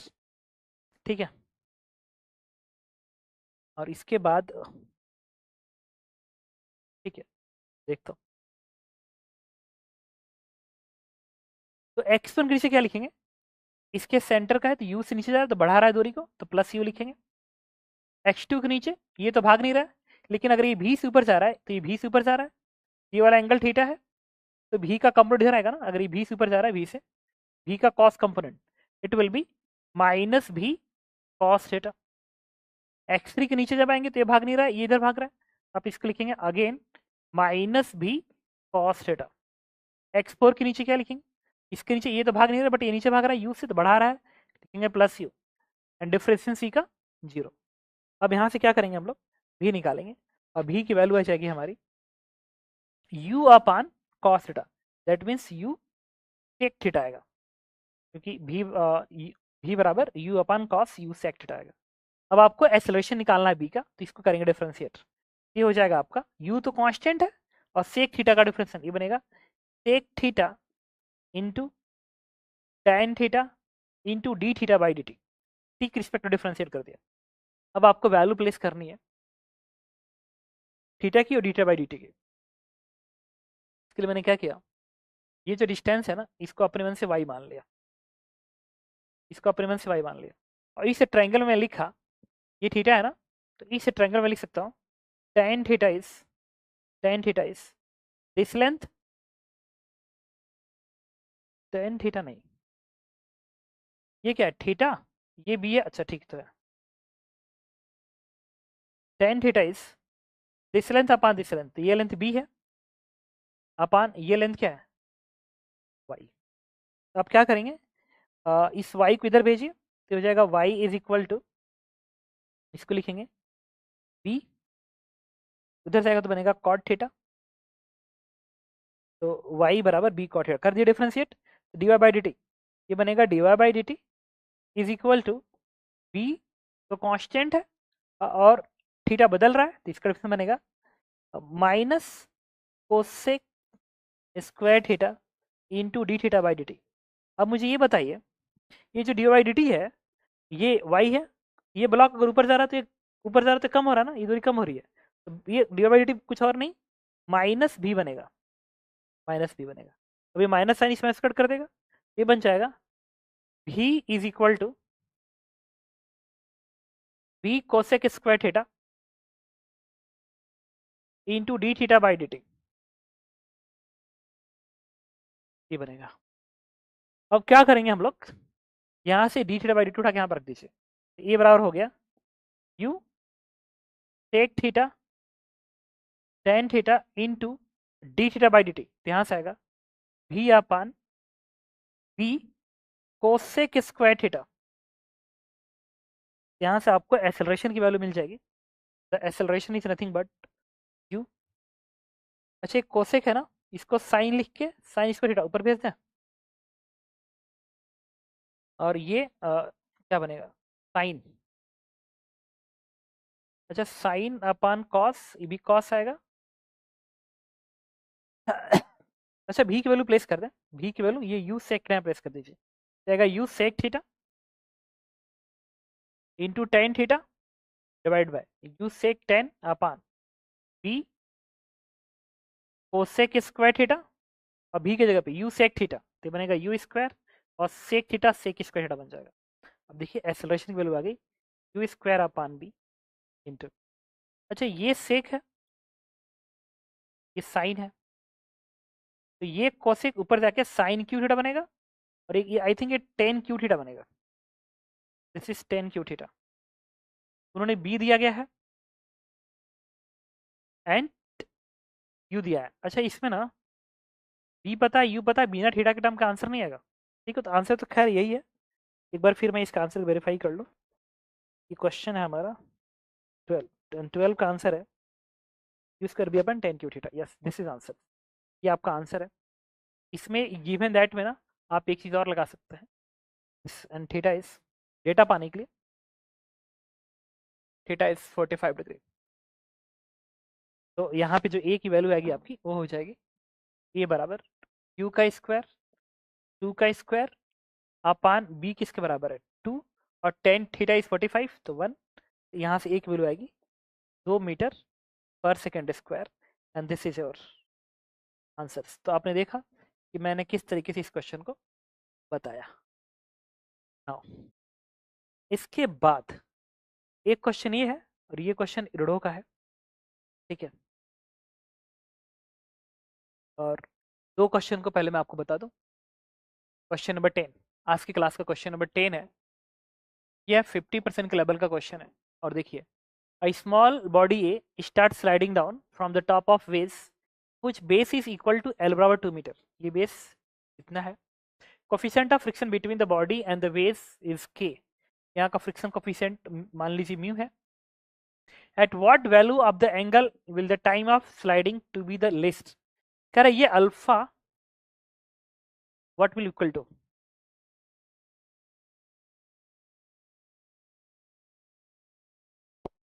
सॉरी ये इसमें ना ये मेंशन नहीं है, ये गलती से यहाँ पे मेंशन हो गया।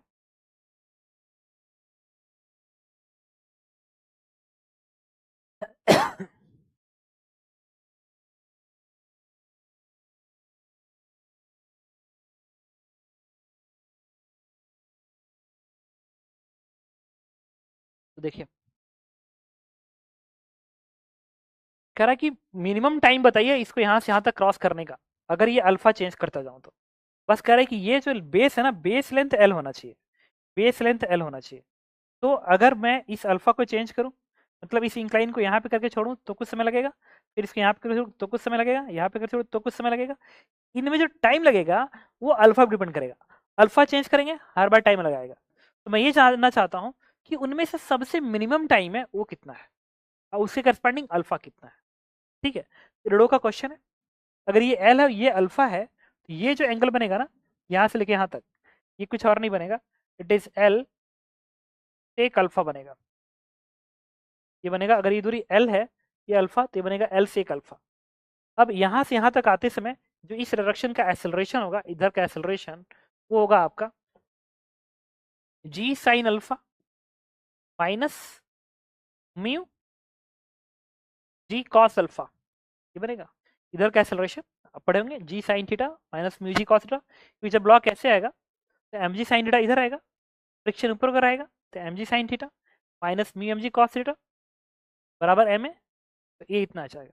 अब यहाँ से यहाँ तक जाने में जो टाइम लगेगा लगा देंगे एस पर T plus half square. S इधर पे ये लिखेंगे, that is L sec alpha बराबर यू जीरो है, that is half relative acceleration, वो लिखेंगे तो जी कॉमन आएगा। ये बनेगा sine alpha minus mu cos alpha into T का स्क्वायर।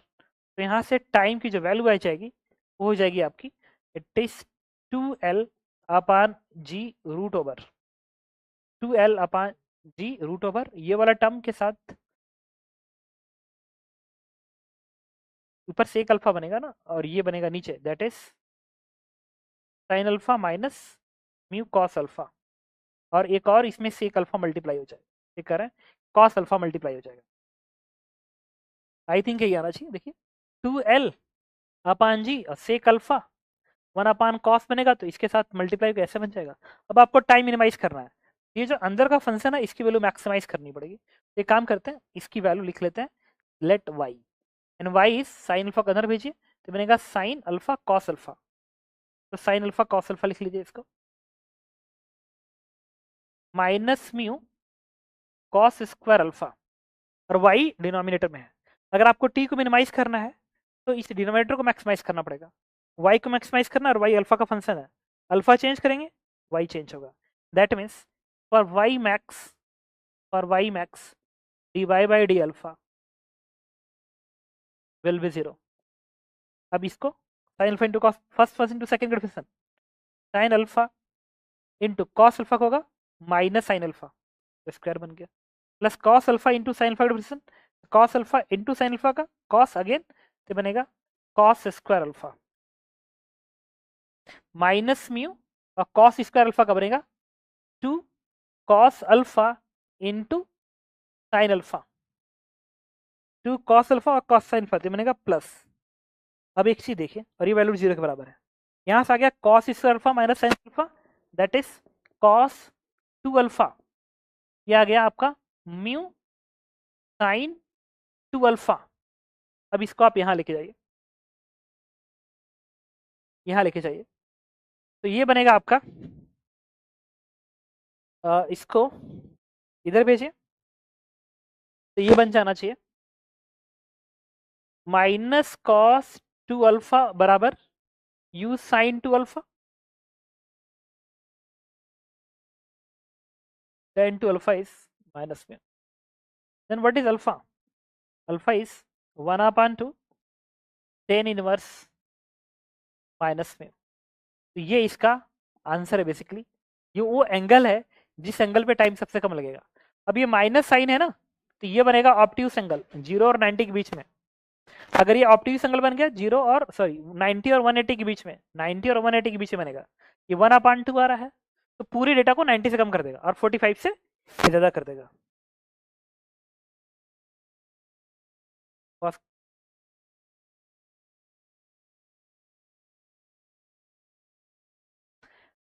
ठीक है. तो ये जो माइनस साइन है ये बता रहा है कि ये जो पूरा एंगल होगा ना 90 और 180 के बीच में होगा. और 1 अपॉन 2 ये बता रहा है कि एंगल 45 और 90 से कम का होगा.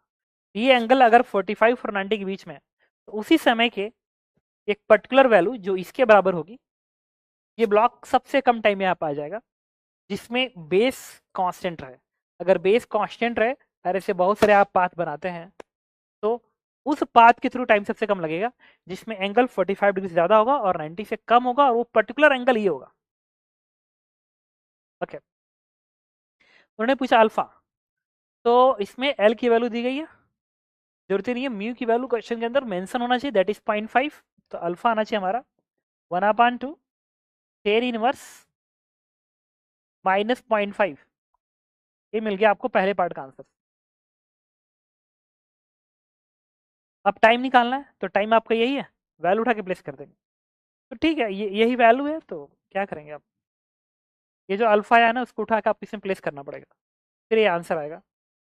और ये जो आंसर आएगा तो मैं इसको अलग से लिख दूँ. ये सॉल्व करने के बाद कितना आता है बता दूँ आपको. क्या आता है आपका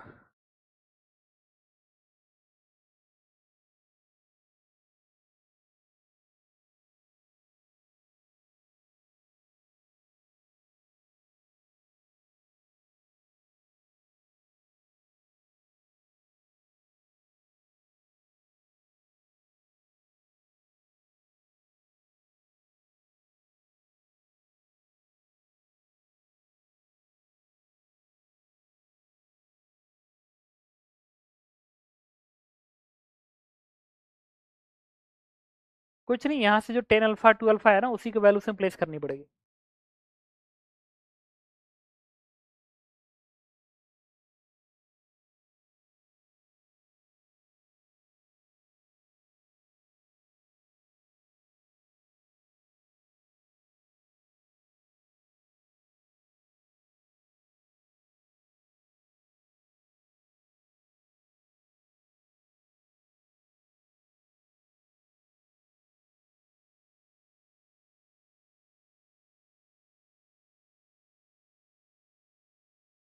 वन पॉइंट सिक्स सिक्स इसका आंसर है.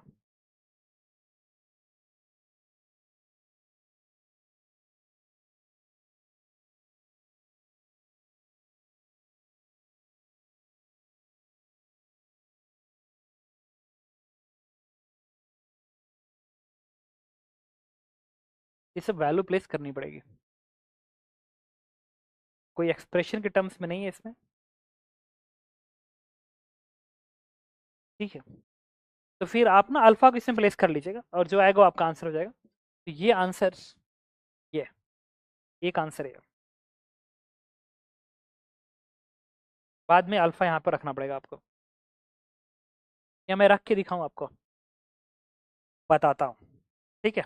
चलिए अल्फा तो हालांकि जो अल्फा दिया गया ना 10 टू अल्फा है ना तो इसमें हम चाहें तो 2 अल्फा का टर्म लिख सकते हैं ना. बता रहा है इससे टी की वैल्यू आएगी it is root 2l upon G bracket में साइन अल्फा कॉस अल्फा. ये बनेगा 1/2 साइन 2 अल्फा. तो ये क्या बनेगा कॉस स्क्वायर अल्फा. ठीक है. तो minus mu cos square alpha, अब आपको वैल्यू प्लेस करनी होगी यार, कोई नीड नहीं थी इसकी। ठीक है, समझ गए आप।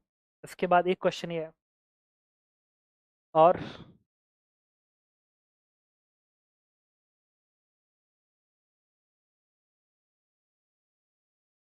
बाकी ये कुछ क्वेश्चंस और हैं जो कि इसके ये क्वेश्चन नंबर है 11। ठीक है, और इसको भी मैं रखूंगा 50% के लेवल पे आज का। क्वेश्चन नंबर 12, इसको भी मैं रखूंगा 50% के ही लेवल पे। ये कंप्रहेंशन है, तो कंप्रहेंशन में क्वेश्चन नंबर 13 है, और इसको भी मैं रखूंगा 50% के लेवल पे। इसके बाद क्वेश्चन नंबर 14 है, तो भी मैं रखूंगा 50% के ही लेवल पे। और ये क्वेश्चन नंबर 15, इसको आप 60% के लेवल पे रख सकते हैं, थोड़ी सी एनालिसिस आएगी। तो देखिए इसमें ये जो क्वेश्चंस मैंने नोट किए हैं ना, इनके सॉल्यूशंस आपको पीडीएफ फॉर्म में नहीं मिलेंगे, बट कि इनके सॉल्यूशन आपको मिलेंगे वीडियो फॉर्मेट में। ठीक है, क्योंकि आज थोड़ी तबीयत सही नहीं है, तो इसलिए मैं इनकी रिकॉर्डिंग जो ऑलरेडी मेरे पास पड़ा हुआ है वो मैं आपको दे दूंगा। ठीक है, तो वीडियो सोल्यूशन भी मैं आपको दे दूंगा, और आई थिंक पीडीएफ सोल्यूशन भी मेरे पास होना चाहिए इस तरीके से, तो मैं आपको प्रोवाइड कर दूंगा। ठीक है, तो ये सारे क्वेश्चन कर लीजिएगा, क्योंकि क्वेश्चन तो सिमिलर ही होता है जो आपको सीखना होता है, और ज़रूर इसको देखिएगा। ठीक है, बाकी नेक्स्ट क्लास से हम लोग नेक्स्ट स्टार्ट करेंगे। सारे क्वेश्चन अच्छे हैं। Thank you.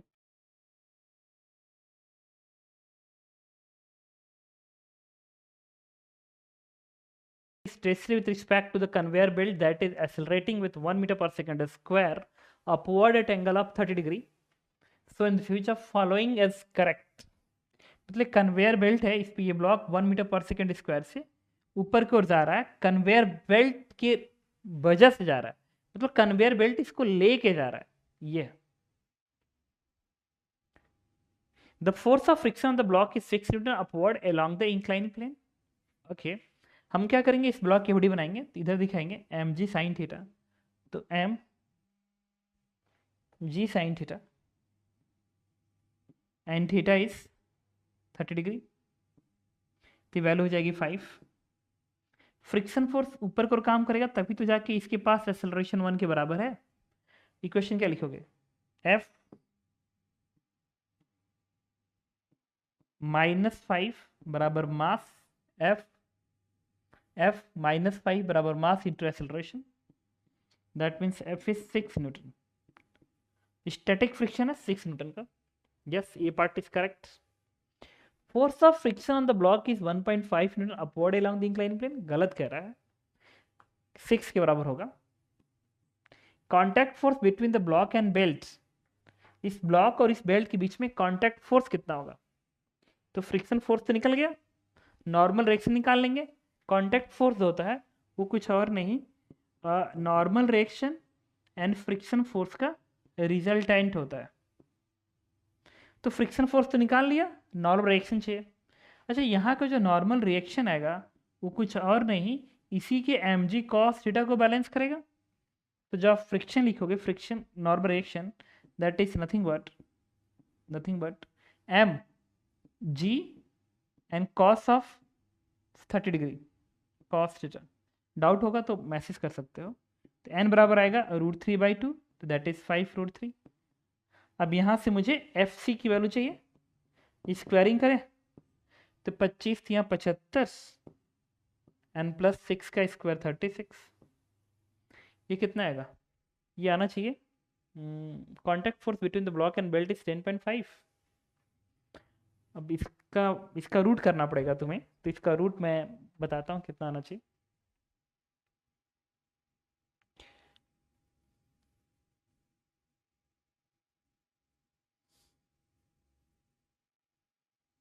Root over 76 plus 36, ये आ रहा है 10.58, 10.58 आ रहा है। But contact force between the block, अच्छा ये 10.5 हम माने कि नहीं माने, एक ये पार्ट बन गया। बट ठीक है, ये एक्चुअल मैंने कैलकुलेटर्स किया, अदरवाइज तुम्हारा 10.5 ही आता। तो इसको तुम, अच्छा ये 5√3 आ रहा है ना कॉन्टैक्ट फोर्स। एक बार इसकी वैल्यू कितने आए थे चेक करो तो, 1 सेकेंड। 76 प्लस 36, 112 आ रहा है ना। तो 112 का मतलब 36, 112 का मतलब ये तो बनेगा नहीं 5√3। ओके, तो इसका जो आंसर है उसको हम मार्क करेंगे 10.58 इज अप्रॉक्सीमेट 10.5। तो इसको हम लोग मार्क कर लेंगे। जबकि कॉन्टैक्ट फोर्स बिटवीन 5√13 तो आएगा नहीं, क्योंकि ये 112 आ रहा था, रूट 112, जो कि इसमें कन्वर्ट्स नहीं हो पाएगा, ये वैल्यू लगभग आएगी। ठीक है, इसके बाद आते हैं नेक्स्ट क्वेश्चन पे। ये है। अच्छा, इस क्वेश्चन को मैं 70% के लेवल पे रखूंगा। क्वेश्चन को रीड करेंगे।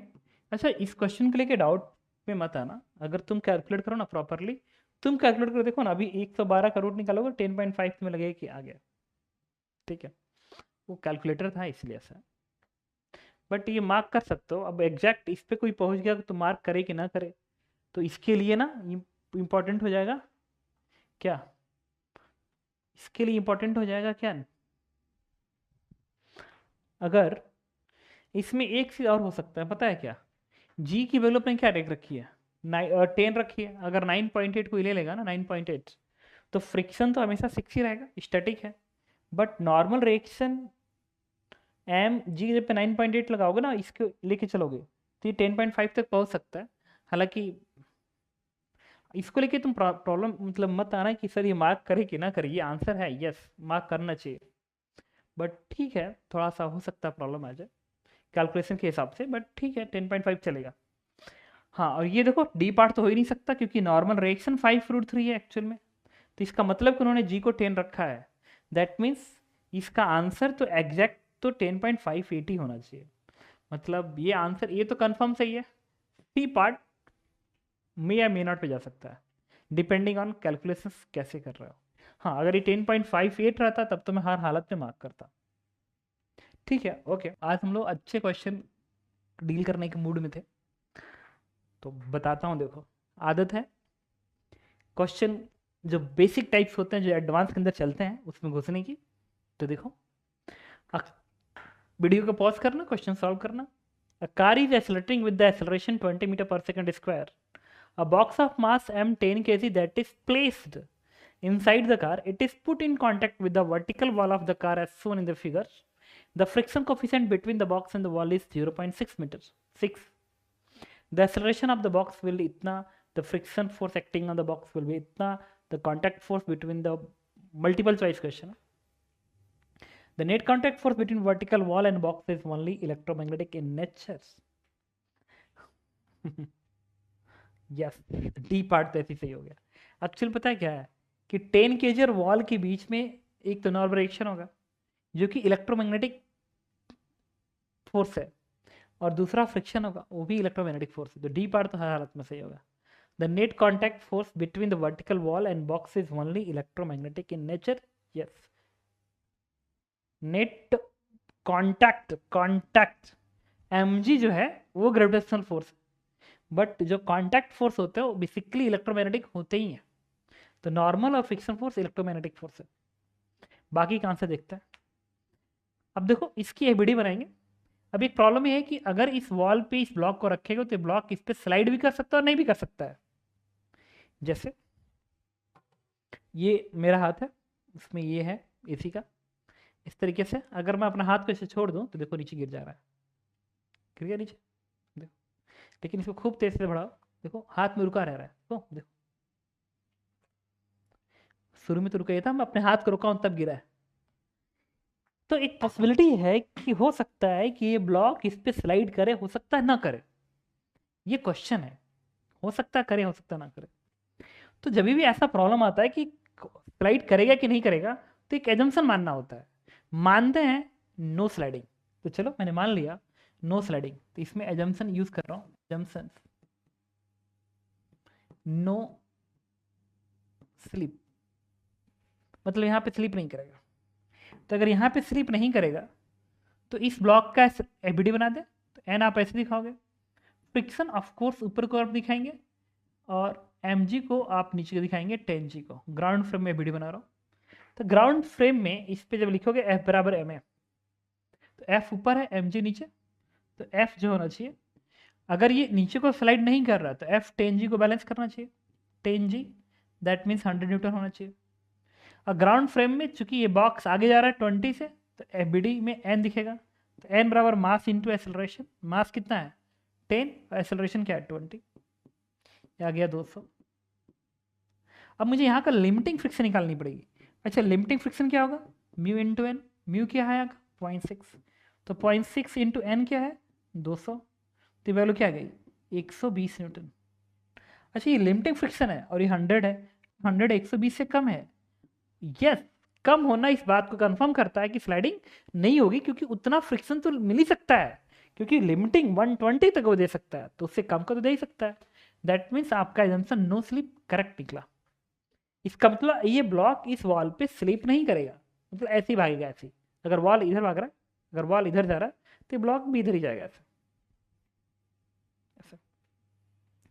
ओके, इसका मतलब इस ये ब्लॉक अगर इस पे स्लिप नहीं कर रहा, तो इस ब्लॉक का सोल्यूशन 20 होगा ग्राउंड फ्रेम में, क्योंकि वाई में मोशन नहीं हो रहा, सिर्फ एक्स में मोशन हो रहा है। That means 20 metre per second square the acceleration of the box will be 20 metre per second square. Yes, सही कह रहा है। A box of mass m10 kg, तो इसका एक्सेलरेशन 20 रहेगा, सही कह रहा है। The friction force acting on the box is 100 newton. Yes, 100 newton ही होगा, सही कह रहा है।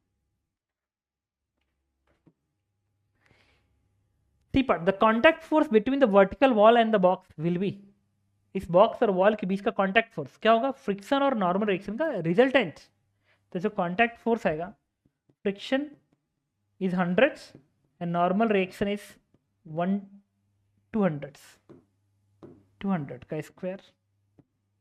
भाई नॉर्मल रिएक्शन 200, फ्रिक्शन इज 100, तो आएगा 100√5। यस, सही है। It's answer is C. Answer all part is correct. तो मल्टीपल चॉइस क्वेश्चन था। तो अभी हम लोग अटेम्प्ट कर रहे हैं एक कॉम्प्रिहेंशन। इस कॉम्प्रिहेंशन को आप रीड कर लीजिए, क्वेश्चन में भी आपको दिखाता हूँ। तो कॉम्प्रिहेंशन में कह रहा है कि an object of mass m is suspended in equilibrium using the string of length l and spring having spring constant k। k की वैल्यू 2mg/l से कम है। देखो यहाँ पे एक रस्सी है, ये रस्सी को इसमें बांध दिया गया है, तो रस्सी एक तरह से टाइट है, तभी तो बांधा गया है। अनस्ट्रेच्ड लेंथ l/2 है, इस स्प्रिंग का अनस्ट्रेच्ड लेंथ l/2 है। अनस्ट्रेच्ड लेंथ l/2, इसका मतलब कि अगर ये लेंथ l है तो स्प्रिंग को खींच के स्प्रिंग में क्या इलोंगेशन है। हाँ, तो फिर इस रस्सी का क्या काम है, इस रस्सी का क्या काम है। तुम भी कंफ्यूज, मैं भी कंफ्यूज, लेकिन कोई कंफ्यूजन नहीं है। क्वेश्चन में ऑप्शन में बता दो कि this is the question. 3 question है इसके, ये 3 क्वेश्चन है टोटल, और टोटल नंबर मैं नोट कर दूं तीनों क्वेश्चन का। ये कंप्रीहेंशन है तो आप समझ सकते हो, ये 50%, 50 नहीं, आई थिंक 50% ओके चलेगा, 50% जेई का लेवल है। वीडियो को पॉज करना है, सॉल्व करना है। अब मैं बढ़ाता हूँ, आप क्वेश्चन रीड कर लीजिए, मैं बाद में बताऊंगा क्या हो रहा है। देख लिया question. Now this is the next question, find the tension in string in newton. Video pause करेंगे, सॉल्व करेंगे। कर लिया सॉल्व। अब next question, find the acceleration of block just after cut the string. Video pause करेंगे, solve करेंगे। Okay, आपने solve कर लिया। Next, what happen if k is greater than 2mg/l। Video pause करेंगे, सॉल्व करेंगे और आंसर मार्क करेंगे। Okay, I think आपने कर लिया। नाउ अब मैं सॉल्व करता हूँ।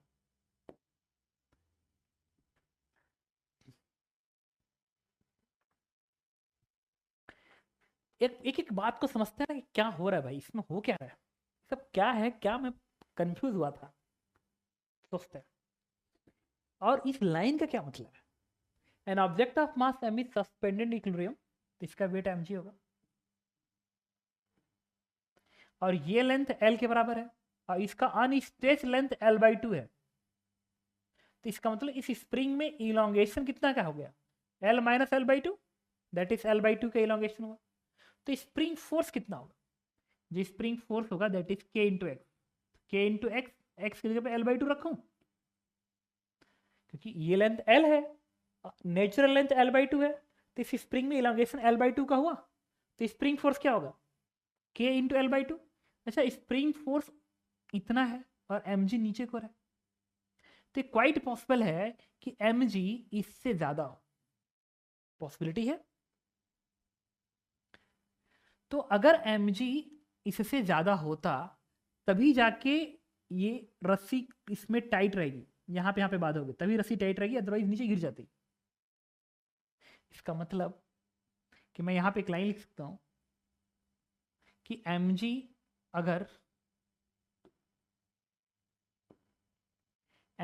अगर इससे ज्यादा होता, अगर mg की वैल्यू इस स्प्रिंग फोर्स से ज्यादा हो जाए, तो ये ब्लॉक ऊपर ना जाके नीचे की ओर जाना चाहेगा, जिसकी वजह से इस रस्सी को टाइट रहना पड़ेगा, रस्सी को टाइट रहना पड़ेगा। अच्छा, ये कंडीशन अगर लिख दिया तो यहाँ पे k क्या आया, तो k is less than, less है ना, k is less than 2mg upon l, वही उन्होंने लिखा कि 2mg अपान l। इसका मतलब इस कंडीशन में अगर गया तभी जाके ये रस्सी टाइट रहेगी, लेकिन अगर ये कंडीशन ना हो, उल्टा हो जाए, तो अगर k की वैल्यू इससे कम ना हो, k की वैल्यू इससे ज्यादा हो गया, तो स्प्रिंग फोर्स ज्यादा हो जाएगा, तो इस ब्लॉक को ऊपर खींच देगा, इस रस्सी से को टाइट नहीं रहेगी, ढीली हो जाएगी रस्सी। I think you are getting my point.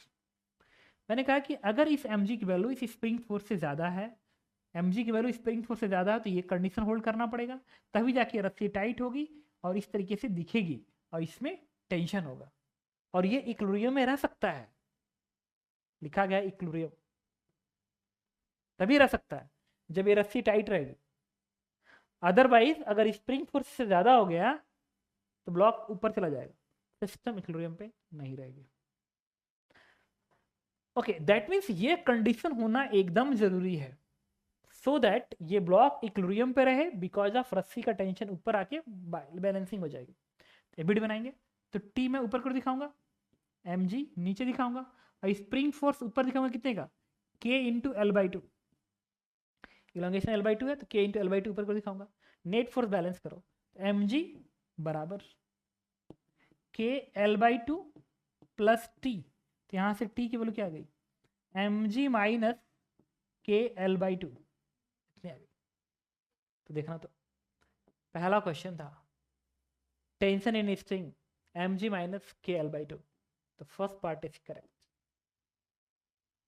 Okay, second part में उन्होंने कहा था find the acceleration of block just after cut the string, string को कट करने के बाद ब्लॉक का एक्सेलरेशन कितना होगा। तो हम पढ़े अच्छे से कि अगर रस्सी को कट करते हो तो रस्सी का टेंशन इमीडिएटली गायब हो जाएगा, लेकिन spring force as it is रहता है जस्ट आफ्टर, वो टाइम के साथ धीरे धीरे चेंज होगा, लेकिन जस्ट आफ्टर तो वही रहेगा। तो just after spring force k into l/2 ही रहेगा, mg डाउनवर्ड, एंड रस्सी का टेंशन गायब हो चुका तो ब्लॉक नीचे भागेगा, क्योंकि mg k l/2 से ज्यादा है। तो नेट फोर्स क्या लिखेंगे, mg माइनस के l/2 बराबर मास इंटू ए, तो फिर पूछे ए की वैल्यू क्या आएगी, मास से डिवाइड, तो g minus K L upon 2m, और ये डाउनवर्ड होगा, तो एक्सेलरेशन होगा g minus K L upon 2m, it's B part, and B part is correct. Okay, now the next question is what happen if k is this one, वही केस है, अगर k से ज्यादा हो गया तो क्या इक्विलिब्रियम रह पाएगा, नहीं। Equilibrium tension in spring negative हो ही नहीं सकता यार, negative tension. Equilibrium position change in the length spring greater than l/2, equilibrium tension in string is 0, we cut the string, block will acceleration in upward direction, बहुत कुछ हो गया। At equilibrium tension and strain is negative ना, negative tension कभी हो ही नहीं सकता। At equilibrium position change in length of spring is greater than L/2। इसका क्या मतलब है? At equilibrium position change in length of spring is greater than L/2।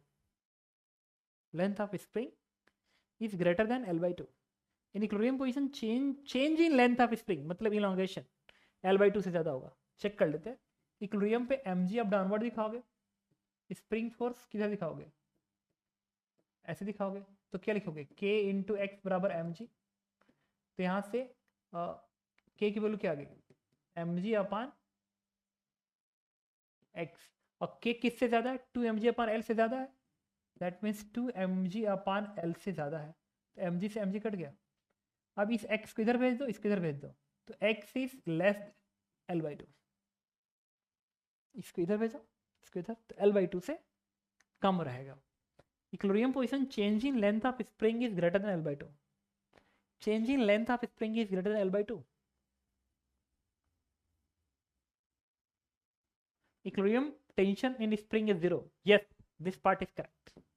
Equilibrium पे टेंशन 0 होगा। Region clear? रस्सी स्लैक हो जाएगी ना, रस्सी स्लैक हो जाएगी तो ब्लॉक ऐसे भाग के ऐसे आ जाएगा, और रस्सी का लेंथ तो L था बट थोड़ा सा और ऊपर आ गया तो रस्सी हो गई स्लैक, तो tension become 0। We cut the string block will accelerate, बिल्कुल नहीं, रस्सी का टेंशन 0 है तो काटोगे तभी फर्क नहीं पड़ेगा। ऐसी मतलब ना, इस केस में इस तरीके से होगा, एक स्प्रिंग लगा होगा, एक ब्लॉक, और रस्सी ऐसे ऐसे बंधी होगी। अब इसको कट भी कर दोगे, कट भी कर दोगे तो क्या ब्लॉक ऊपर भागेगा? नहीं, क्योंकि स्प्रिंग फोर्स इसके mg को बैलेंस किया होगा। तो आंसर इज सी पार्ट, ये तो गलत हो गया। At equilibrium position change in length of spring is greater than, गलत कह रहा है बिल्कुल। इक्विलिब्रियम पोजीशन पे जो स्प्रिंग का इलोंगेशन होगा वो L/2 से कम होगा, जबकि कह रहा है ग्रेटर है, गलत ऑप्शन। ओके, आप ये जो दो क्वेश्चन इसमें, और इसको भी मैं अगेन 50% के लेवल पे रखूंगा।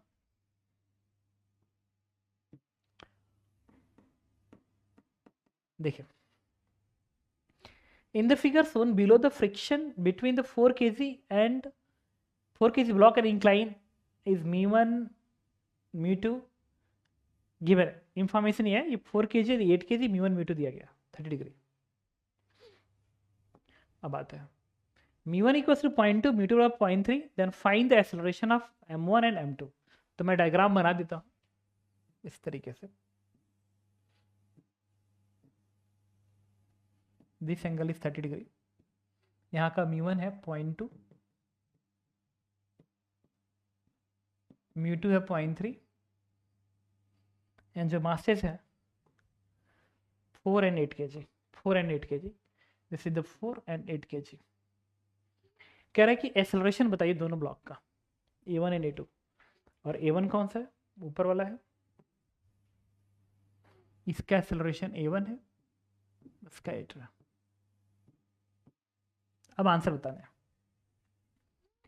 देखो इसमें ना कुछ चीजें समझनी पड़ेगी हमें। इस क्वेश्चन में जो ऊपर वाले का फ्रिक्शन कोफिशिएंट कम है और इसका ज्यादा है, ये एंगल है 30 डिग्री। तो ये तो तय है कि या तो दोनों, अगर दोनों रेस्ट पर है तो भी एक्सेलरेशन बराबर हो गया, दैट इज 0 0।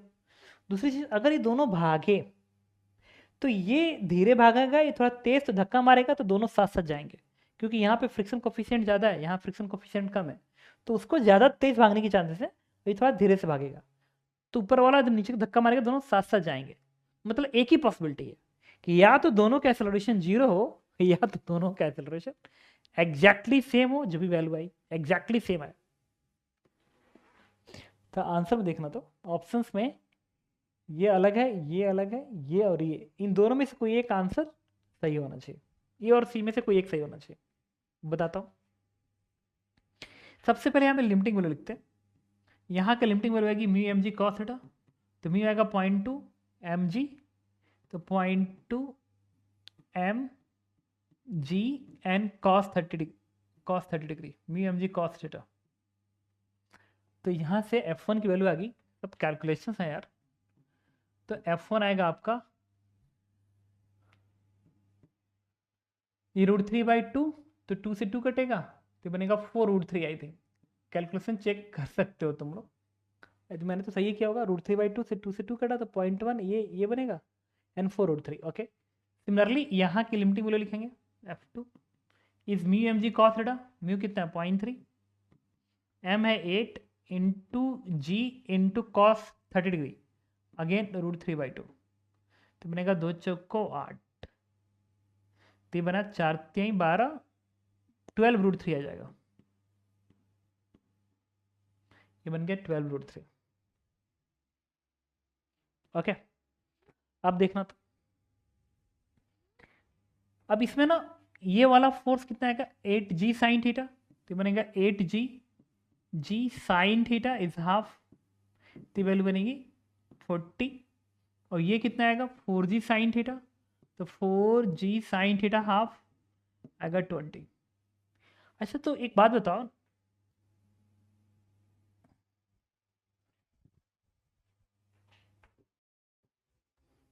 ओके तो अटेम्प्ट करते हैं। μ1.2 μ3 इतना, तो ये देख ले सबसे पहले हम निकालेंगे क्या पुलिंग फोर्स। सबसे पहले निकालेंगे कितने का ये वाला फोर्स है, सपोर्टिंग फोर्स को पुल बोलते हैं, एक तरह से पुल निकालते हैं। तो जो पुल बनेगा वो बनेगा ये 40 और ये 20 दैट इज 60। अब यहाँ से ओपोजिंग आएगा, तो यहाँ पे मैक्स ओपो जो आएगा, मैक्स ओपो, ओपो का मतलब ओपोजिंग फोर्स, ये कितना 12√3, ये 4√3, तो दोनों को जोड़ दो, तो 12 + 4 16√3 आएगा। लेकिन मैं इतना अच्छा जानता हूँ कि ये जो फोर्स है इससे तो कम है, मतलब 60 ज़्यादा है। इसका मतलब कि ये सिस्टम नीचे को मूव करेगा, तो नीचे को मूव करेगा और एक साथ जाना था, ये मैंने डिसाइड कर लिया था पहले ही। तो 60 - 16√3 is equal to total mass 4 और 8 12 इंटू ए। अब यहाँ से ए की जो वैल्यू आएगी थोड़ा सा कैलकुलेशन कर लिया जाए, क्यों,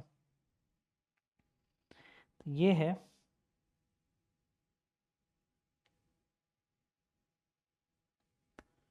60 - 16√3 एंड डिवाइडेड बाई 12, 2.6 यानी 2.7 आ रहा है। सॉल्व करने के बाद ये वैल्यू आ रहा है 2.7, तो समझ सकते हो it's answer is a part. तो ठीक है, अभी मत करना सर, ये कैलकुलेशन है, यही एडवांस वाले आजकल ये सब खूब कर रहे हैं। Now next question is this one, if μ1 is 0.3 and μ2 is 0.2 find the acceleration of m1 and m2। अच्छा μ1 0.3 है, मतलब μ1 कहाँ का है, ये 0.3 है और वो 0.2 है, सॉल्व हो गया। तो सॉल्व हो गया, देखो कैसे, ये वाला ब्लॉक ऐसे है, ये वाला ब्लॉक कैसे है, इस तरीके से। ये फोर्स कितने का आया था 60 का आया था, नहीं 40 का आया था ना, ये हमने निकाला था अभी प्रीवियस क्वेश्चन में, देखो ये था 40, ये था 20। तो ये है 40 का और ये कितने का 20 का। लेकिन यहाँ का जो फ्रिक्शन आएगा that is F1 is mu, mu हो गया 0.3, तो 0.3 m 2 kg का था ना, नहीं 4 kg का है, तो mu m into G cos 30 degree that is √3/2। तो √3/2 का मतलब ये हो गया, √3/2 का मतलब अगर यहाँ पे 2 से डिवाइड करो तो 2 दूनी 4 2 3 6 6√3, F1 आएगा 6√3, सही है। उसी तरीके से मैं यहाँ का F2 निकालूंगा, मुझे F2 बनेगा म्यू, म्यू कितना है 0.2 है। अच्छा इतनी की ज़रूरत ही नहीं थी, ये तो ऐसे ही मुझे समझ में आ रहा है कि ये कर ही लो, तुम्हारी मर्जी है। म्यू कितना है 0.2 है, म्यू m कितना 8 kg, mu M G cos 30 √3/2, तो यहाँ से आएगा 2 से 2 कटेगा, ये बनेगा 8√3। आप देखो इतना तो तुम अच्छे से जान चुके होगे कि क्योंकि ये फ्रिक्शन कोफिशिएंट यहाँ वाला है, नहीं यहाँ वाला है म्यू टू यहाँ पे है एंड म्यू1 यहाँ पे है, म्यू1 यहाँ पे है, तो इसका म्यू2 अगर कम है तो ये तेजी से एक्सेलरेट होगा और ये धीरे धीरे एक्सेलरेट होगा। तो F बराबर ma लिखें, उससे भी मैं समझ सकता हूँ। और तुम्हें पता है कि अगर एक ऑब्जेक्ट फ्रीली एक्सेलरेट करता है तो एक्सेलरेशन होता है g sin theta minus mu G cos theta, सीधे उससे आंसर निकाल लेंगे। तो ये अलग भागेगा, ये अलग भागेगा, तो इसका एक्सेलरेशन नीचे कर होगा a ब्लॉक 2 है ना, तो af2 मतलब af2 जो होगा g sin theta minus mu, यहाँ का म्यू कितना है 0.2 म्यू जी कॉस थीटा √3/2, तो यहाँ से वैल्यू आएगी 5, ये 2 से 2 कटेगा, ये बनेगा √3, 5 माइनस √3, 5 माइनस √3 पता है कितना होता है, ये आएगा 1.7, तो 1.7 का मतलब कितना आएगा, मतलब ये 3.2 आई थिंक आ जाना चाहिए। देखो तो कैलकुलेट करके आ रहा है यही ना, 5 माइनस √3 दैट इज 3.26, लगभग 3.2 चलेगा। उसी तरीके से मुझे क्या निकालना है, इसका एक्सेलरेशन, तो a1 क्या आएगा, again g sin theta minus mu कितना है 0.3, यहाँ का म्यू है 0.3, म्यू1 है 0.3, म्यू जी कॉस थीटा √3/2, समझ रहे होगे तुम। तो a1 की वैल्यू क्या आ रही है 5 माइनस ये बनेगा 2 × 10 1.5 √3, ये कितना आएगा, तो 5 माइनस 1.5 √3 दैट इज 2.4। तो yes it's answer is D part. तो इस तरीके से देखा मैंने इस क्वेश्चन को किस तरीके से अटेम्प्ट किया, और आपको भी ऐसे ही करना था। Okay now